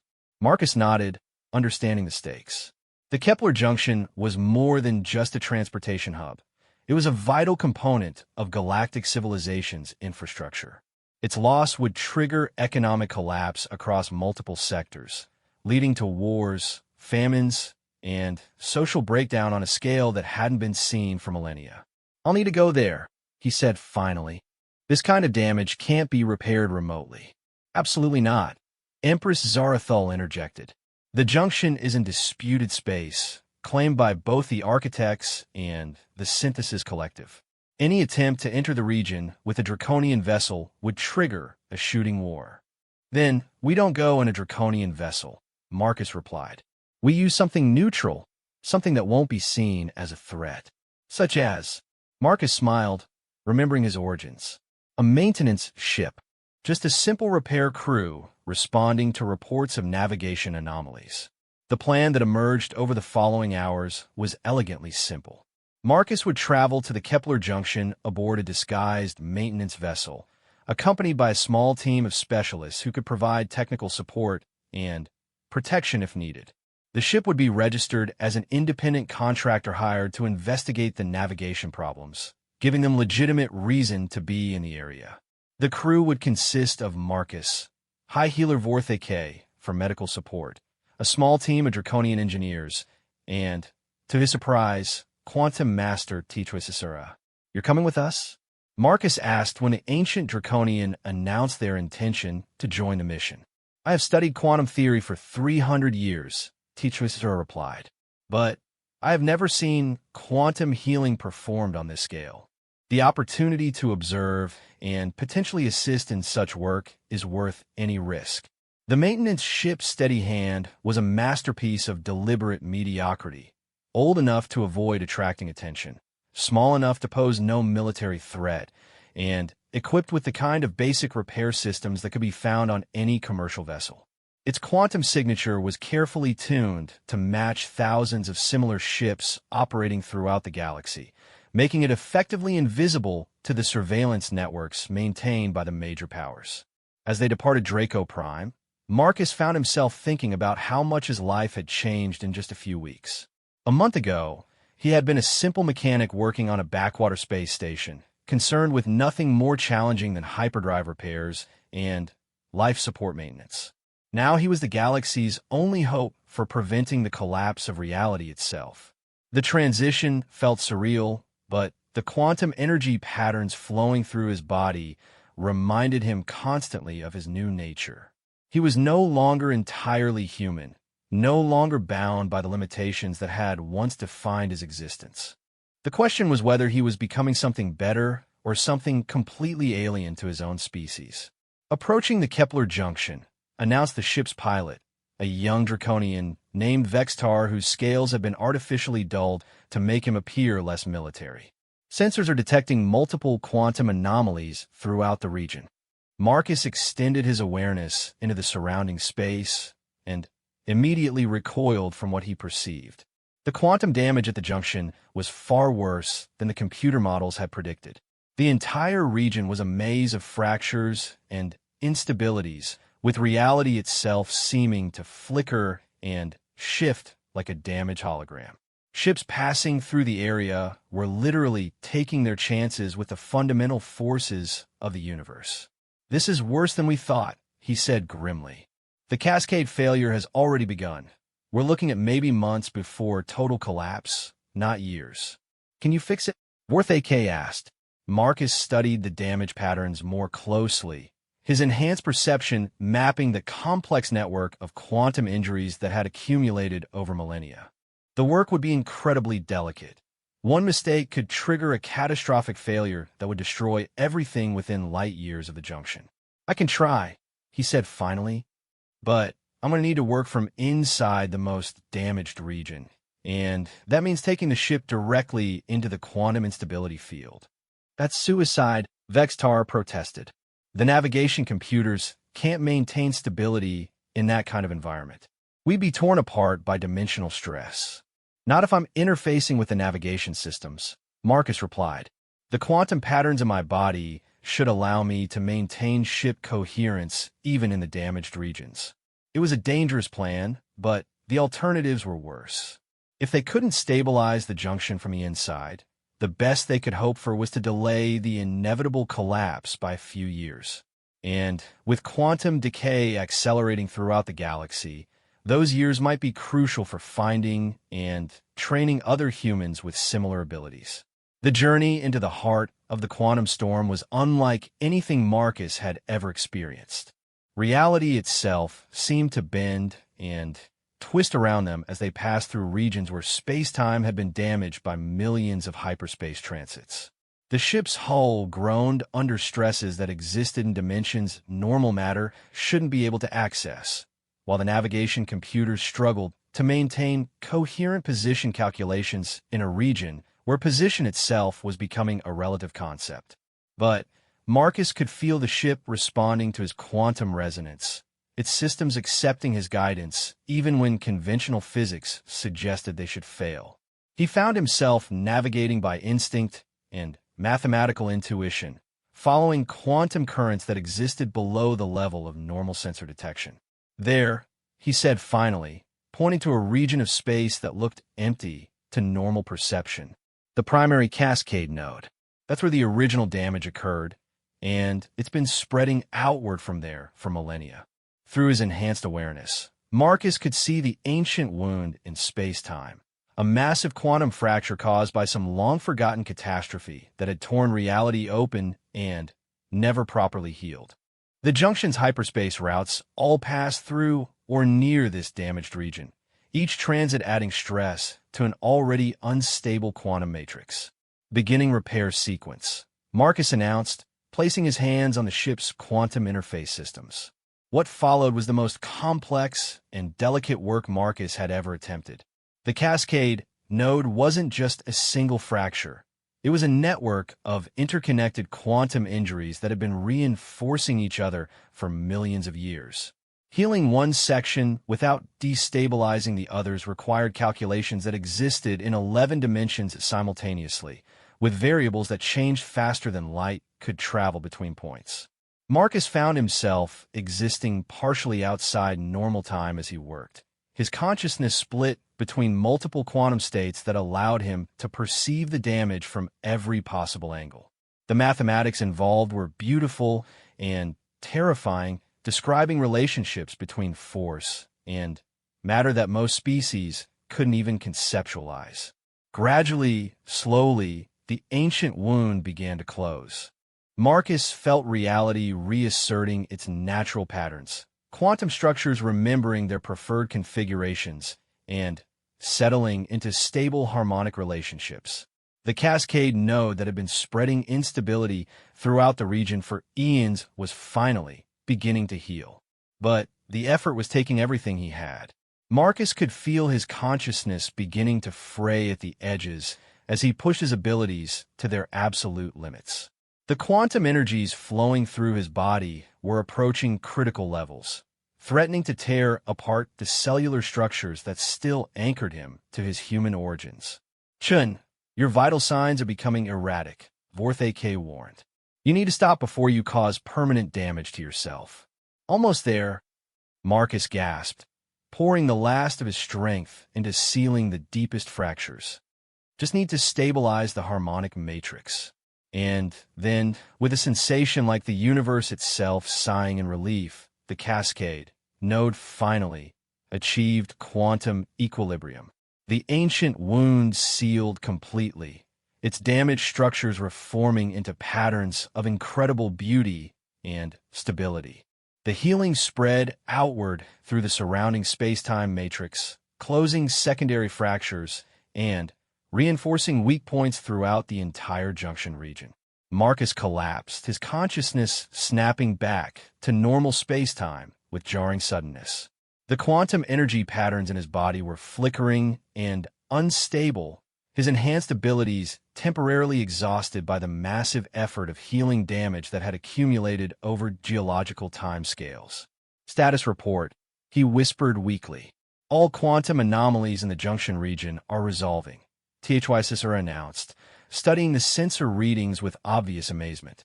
The hyperspace routes are stabilizing, navigation computers are functioning normally, and the cascade failure has been completely arrested. How many people did we just save? Marcus asked. Billions, vortak replit quietly.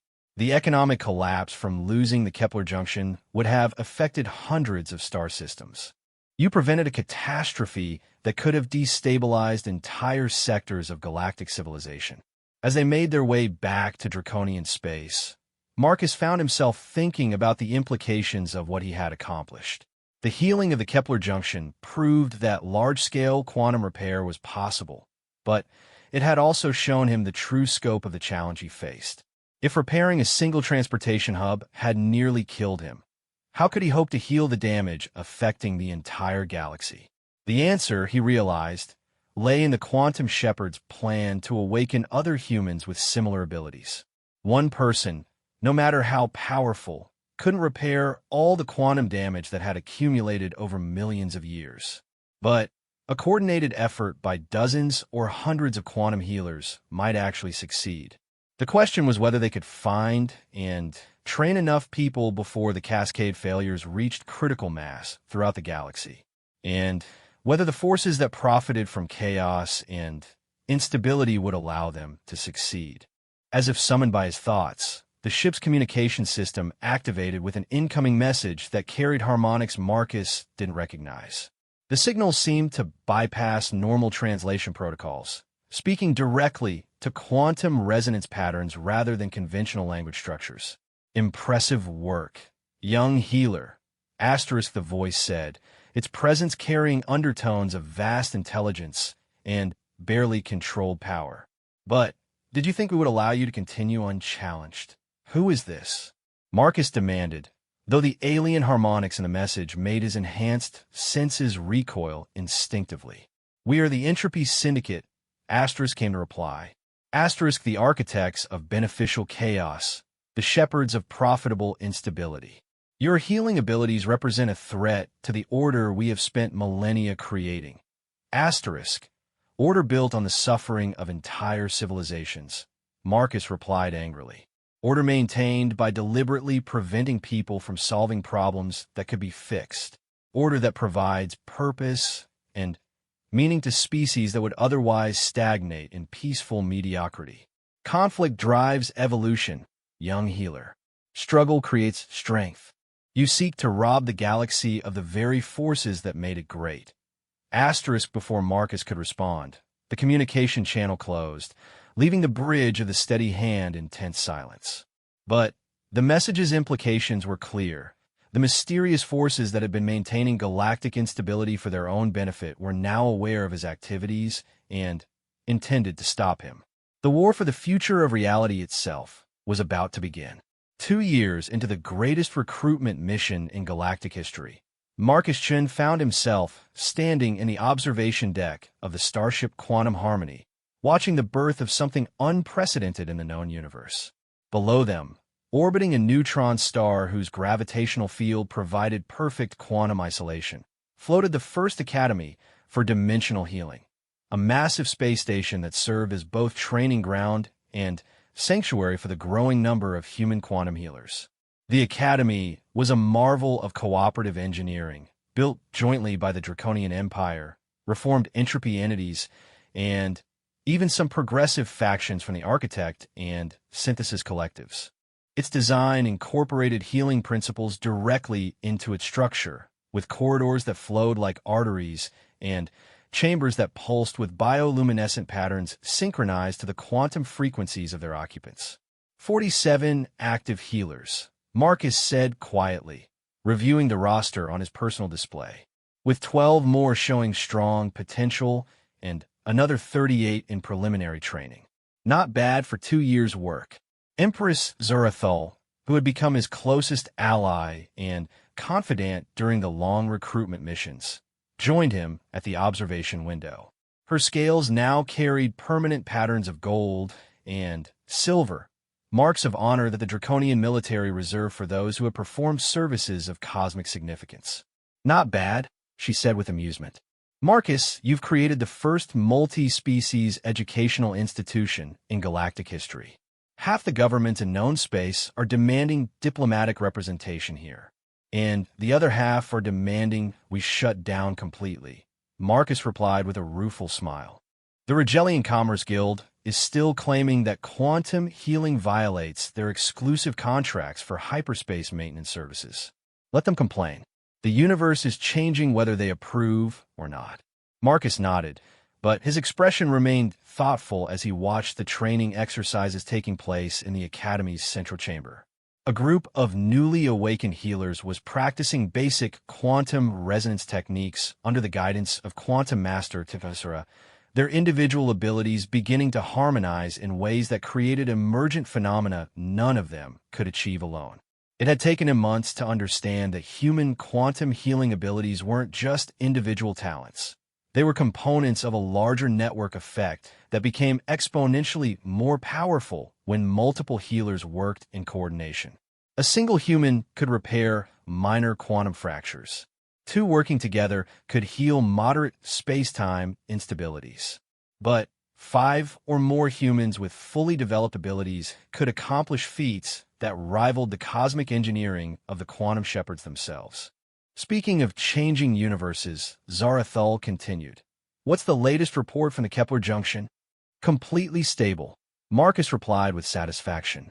Not only has the quantum damage been fully repaired, but the enhanced space-time matrix we established there is actually improving hyperspace efficiency for ships passing through the region. Transit times are down by 15%, and navigation errors have dropped to effectively zero. It was the same story throughout the galaxy. Each quantum healing mission had not only repaired existing damage, but had left the local space-time matrix stronger and more resilient than before. The healed regions were becoming beacons of stability in an increasingly unstable universe, drawing commerce and colonization efforts that further reinforce their importance. How many systems have been fully treated now? Zarathul asked. 17 primary hubs and 43 secondary nodes, Marcus replied, calling up a holographic galaxy map that showed the healed regions as points of brilliant light connected by quantum resonance networks. The network effect is starting to show significant results. Cascade failures are down 70% in the treated sectors, and we're seeing spontaneous quantum healing in adjacent regions. The map was beautiful in its implications. Each healed system served as a foundation for further healing, creating a spreading pattern of stability that was gradually transforming the fundamental structure of local space-time. It was working slowly, carefully, but unmistakably. And the other project? Zarathul asked quietly, referring to the mission that Marcus had been reluctant to discuss even with his closest allies. 12 confirmed dimensional refugees, now in protective custody, he replied, his voice carrying notes of both satisfaction and concern, including 2 who remember the original creation of the quantum matrix that underlies our entire region of space-time. The dimensional refugees were perhaps the most extraordinary discovery of the healing missions. In several systems with severe quantum damage, Marcus and his teams had encountered beings whose reality had been so thoroughly destabilized that they existed partially outside normal space-time. Most were incoherent, their consciousness scattered across multiple dimensional states, but a few retained enough awareness to communicate. These refugees carried memories of the galaxy's deep history, including events that had occurred before the first stars formed in their current region of space. Their testimony painted a picture of cosmic engineering on a scale that dwarfed even the most ambitious projects of current civilization. What do they say about the quantum shepherds? Zarathul asked. That they're not who we think they are, Marcus replied grimly. According to the refugees, the beings calling themselves quantum shepherds are actually the survivors of a previous galactic civilization that nearly destroyed reality through uncontrolled quantum manipulation. They're trying to prevent the same mistakes from being repeated, but their methods are questionable. In what way? Marcus was quiet for a long moment, watching the training exercises below as he chose his words carefully. They've been manipulating galactic development for millions of years, engineering conflicts and crises to prevent any single species from achieving true mastery over quantum forces. The entropy entities were just one of their tools for maintaining what they consider a safe level of technological limitation. The implications were staggering. If the refugees were correct, then humanity's development of quantum healing abilities wasn't a natural evolutionary step. It was the result of careful genetic manipulation spanning thousands of generations. The quantum shepherds hadn't been waiting for humanity to develop healing abilities. They had been creating those abilities through selective pressures and environmental influences that guided human evolution in specific directions. So we're not their chosen successors, Zarathul realized. We're their replacement project. Exactly. And now that we're approaching the level of quantum mastery that destroyed their own civilization, they're starting to have second thoughts about whether they should have created us at all. As if summoned by their conversation, the familiar harmonics of the quantum shepherds began resonating through the observation deck. But this time, the frequencies carried undertones that Marcus had learned to recognize as distress and uncertainty. Marcus, Chon of Earth, Asterisk came their voice, sounding more fragmented than usual. Asterisk, we must speak with you privately. The situation has become complicated. Asterisk Marcus exchanged glances with Zarathul, who nodded understanding and moved to leave the observation deck. Before she departed, however, she placed a hand on his shoulder in a gesture of support that had become familiar over their years of partnership. Whatever they want, she said quietly, remember that you're not the same person they first contacted. You've grown beyond whatever limitations they tried to build into you. When they were alone, Marcus opened his consciousness to direct communication with the quantum shepherds. The contact was immediately uncomfortable. Their mental presence felt strained and fragmented, as if they were struggling to maintain coherent thought patterns.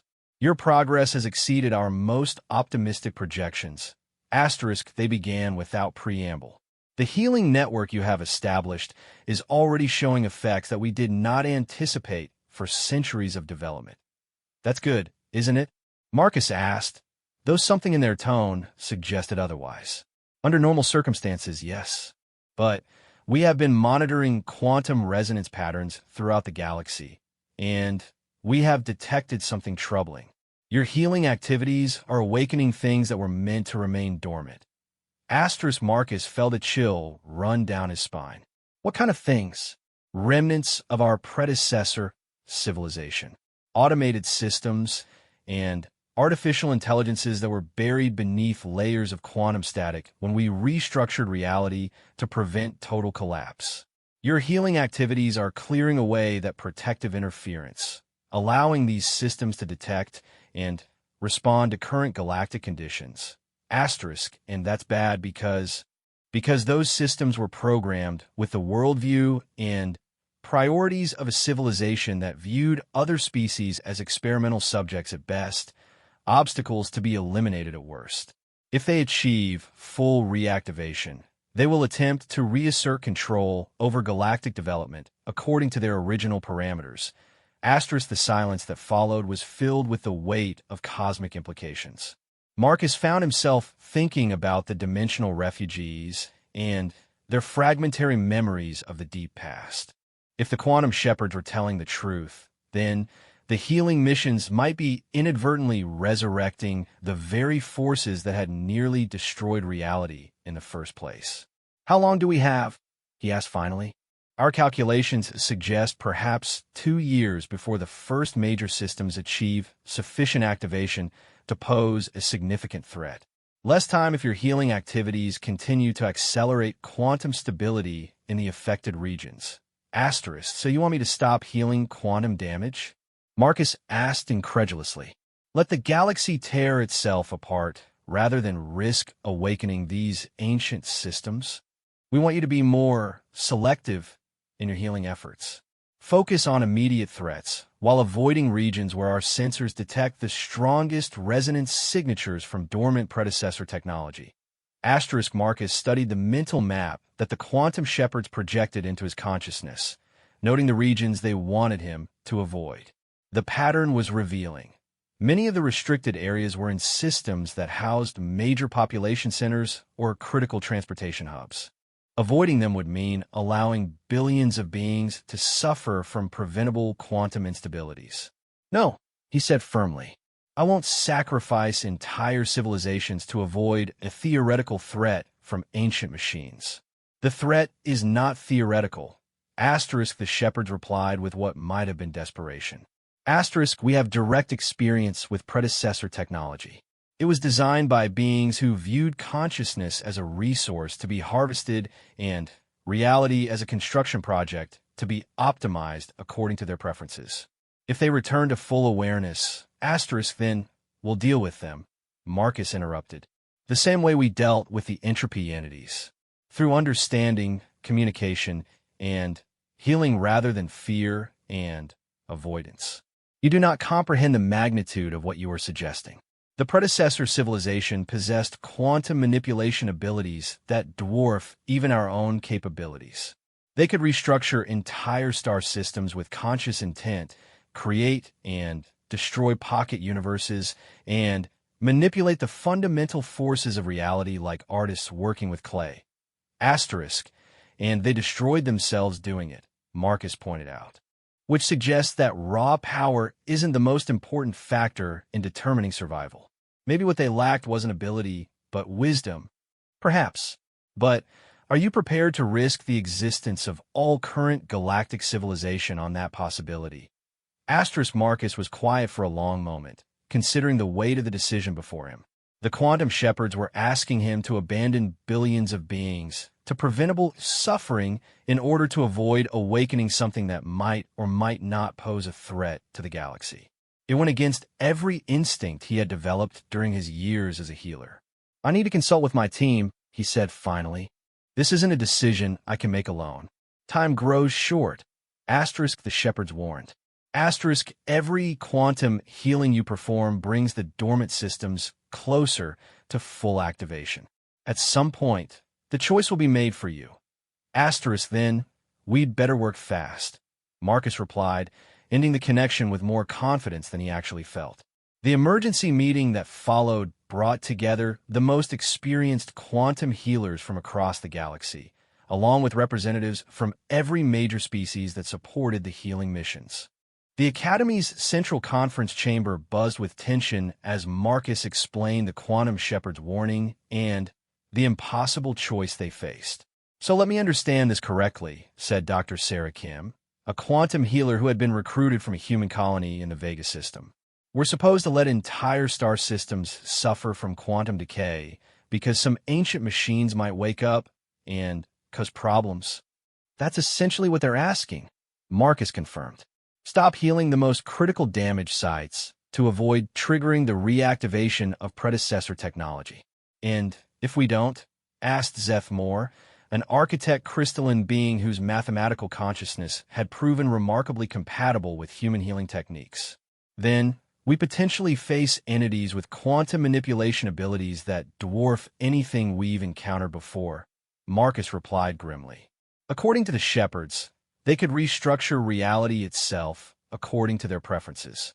But they're dormant now, pointed out Dr. Elena Vasquez, Marcus's former chief engineer who had developed her own healing abilities during a mission to the Centauri colonies. Dead, possibly, or at least inactive for millions of years. Maybe they wouldn't be hostile if they were awakened gradually, with proper preparation.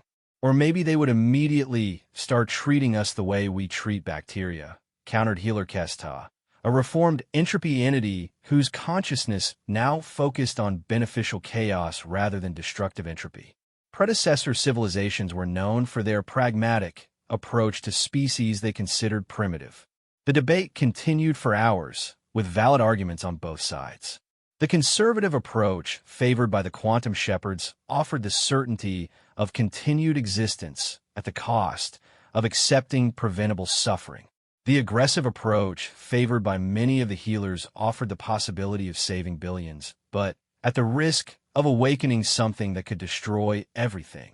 Finally, Quantum Master Tichusra raised a question that cut through the philosophical arguments to the heart of the practical problem. What happens if we do nothing? The ancient Draconian asked quietly.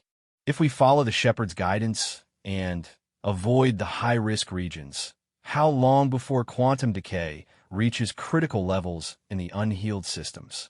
Marcus consulted his calculations, cross-referencing cascade failure models with the current distribution of quantum damage. The answer was depressing, but not surprising. 18 months, he said quietly. Maybe 24 if we get lucky with spontaneous stabilization effects from the existing healing network. So we face certain destruction in 2 years if we follow the shepherd's guidance, or possible destruction at an uncertain time if we continue healing, Tichosura observed. From a strategic perspective, The choice is clear. It's not that simple, Marcus protested. The predecessor systems might be genuinely dangerous. We could be trading a gradual collapse for an immediate catastrophe. Or, said Dr. Kim with growing excitement, we could be trading gradual collapse for the opportunity to heal not just the current damage, but the deeper wounds that created the whole problem in the first place. The room fell silent as the implications of her statement sank in. The quantum damage affecting the galaxy wasn't just the result of recent technological activities. It was built on layers of damage that extended back millions of years, accumulated wounds from the rise and fall of countless civilizations. If the predecessor technology was still intact, it might contain the knowledge and capabilities needed to heal damage that human abilities alone couldn't address.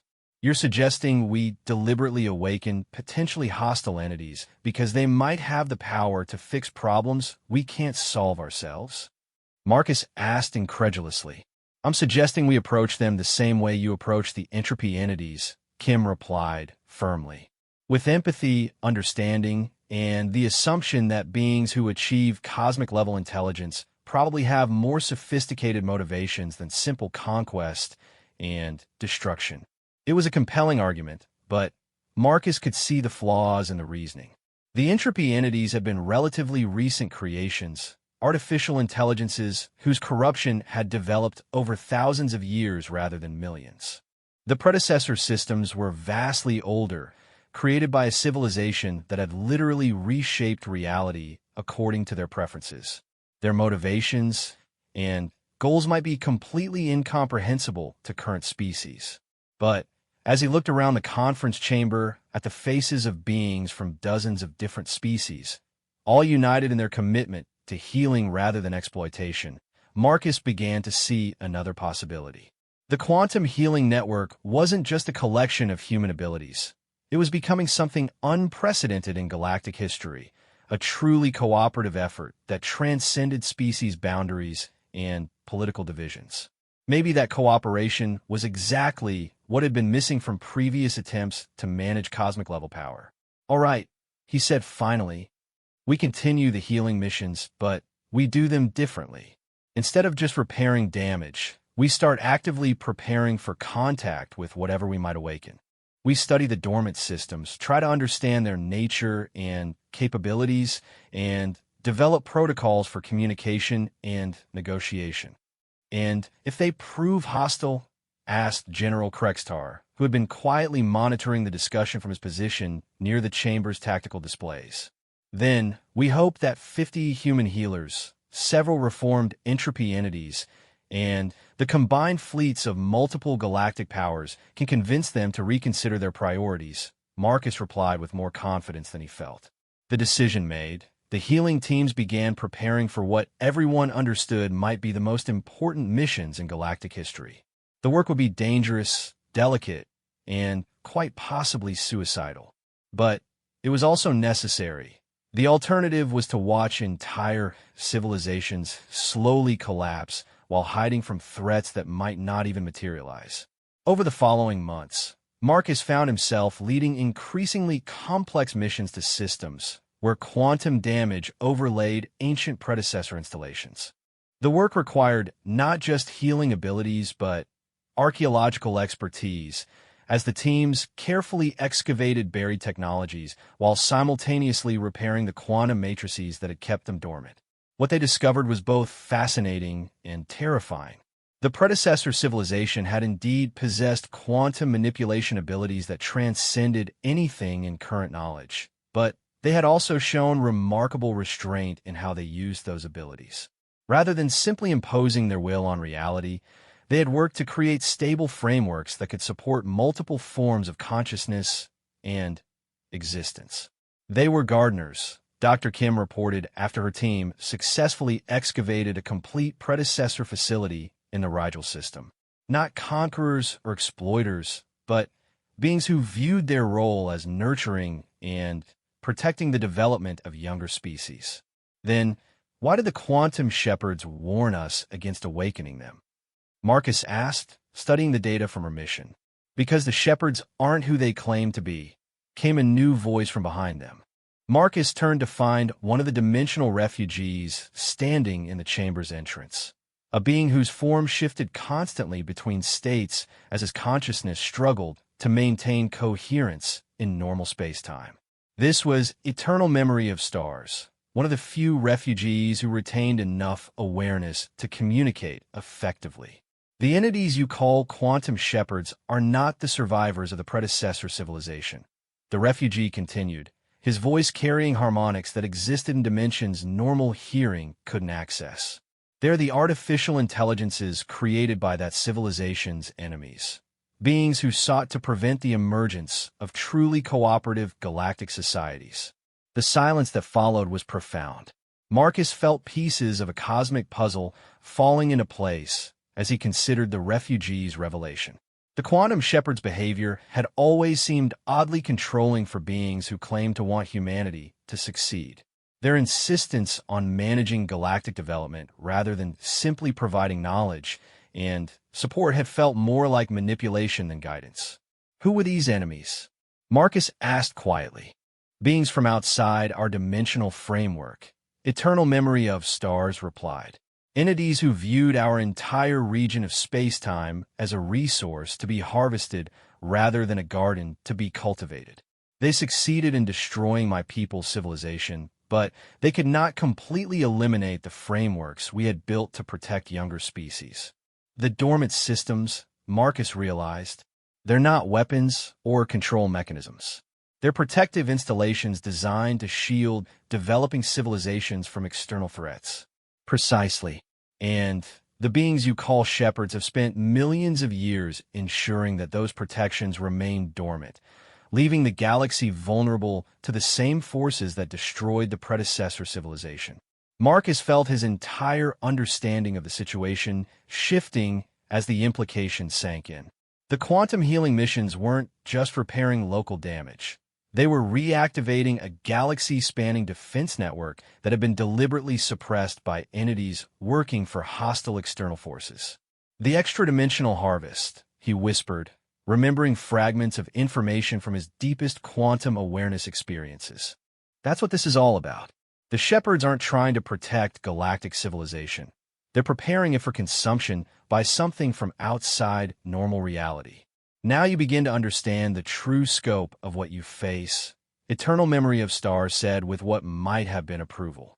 Your healing abilities are not just repairing damage. They are awakening the galaxy's immune system just in time to face an invasion that has been building for millions of years. As if summoned by their conversation, the familiar harmonics of the quantum shepherds began filling the chamber. But this time, their mental presence carried no pretense of benevolent guidance, only cold calculation and barely controlled hostility. You have learned too much, asterisk, they said, their voice now clearly artificial and utterly inhuman. Asterisk, the harvest cannot be delayed any longer. All quantum healing activities will cease immediately, or we will be forced to implement terminal protocols for this entire dimensional region. Asterisk terminal protocols? Marcus demanded, though he was afraid he already knew what they meant. Complete quantum cascade failure, initiated simultaneously across all inhabited systems. If the harvest cannot proceed as planned, then the resources will be eliminated to prevent their use by unauthorized entities. Asterisk, the threat was clear. Stop healing the galaxy, or watch it be destroyed by the very beings who had claimed to be its protectors. But Marcus could see the flaw in their ultimatum. If the shepherds had the ability to destroy galactic civilization instantly, they would have already done so rather than spending millions of years on elaborate manipulation schemes. You can't do it, he realized with growing confidence. The protective systems are already too active. Your quantum cascade protocols won't work in regions where the immune systems have been reactivated. The silence that followed confirmed his suspicion. The Shepherd's power had always been dependent on maintaining quantum instability throughout the galaxy. As the healing network restored stability to more and more systems, their ability to manipulate local space-time was being systematically undermined. Perhaps not, asterisk, they finally admitted. Asterisk, but we can still ensure that your species never achieves the quantum mastery necessary to fully activate the predecessor defenses.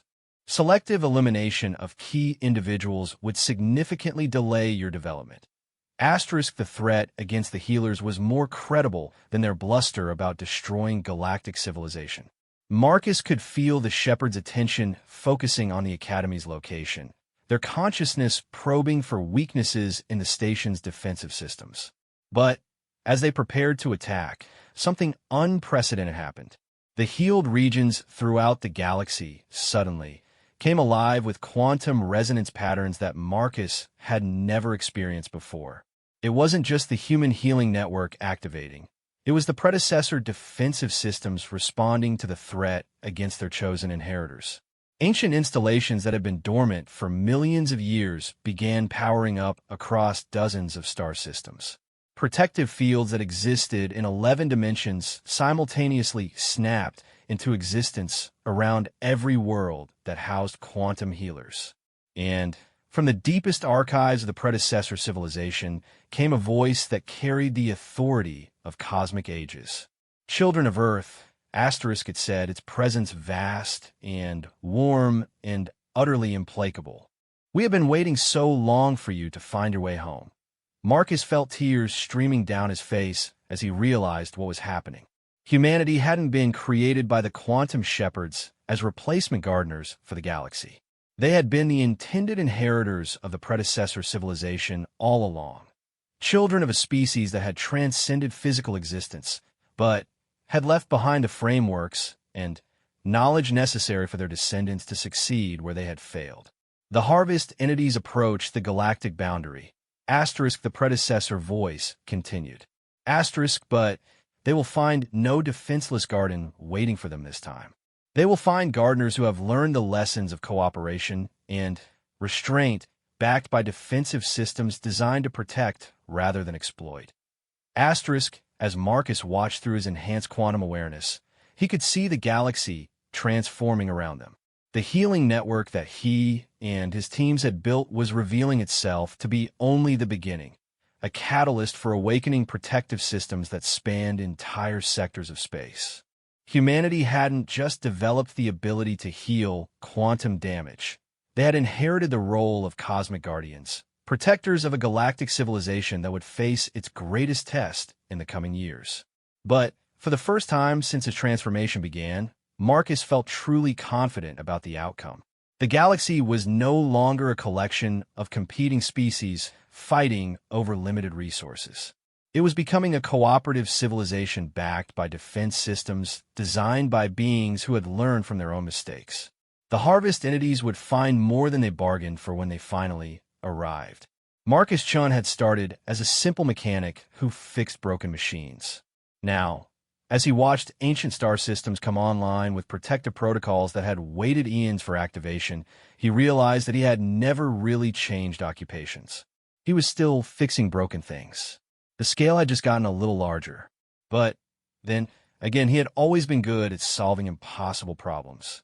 And saving the galaxy from extra-dimensional harvest entities was just another repair job when you really thought about it. The biggest one of his career, but still just a matter of understanding the system, identifying what was broken, and fixing it with patience and care.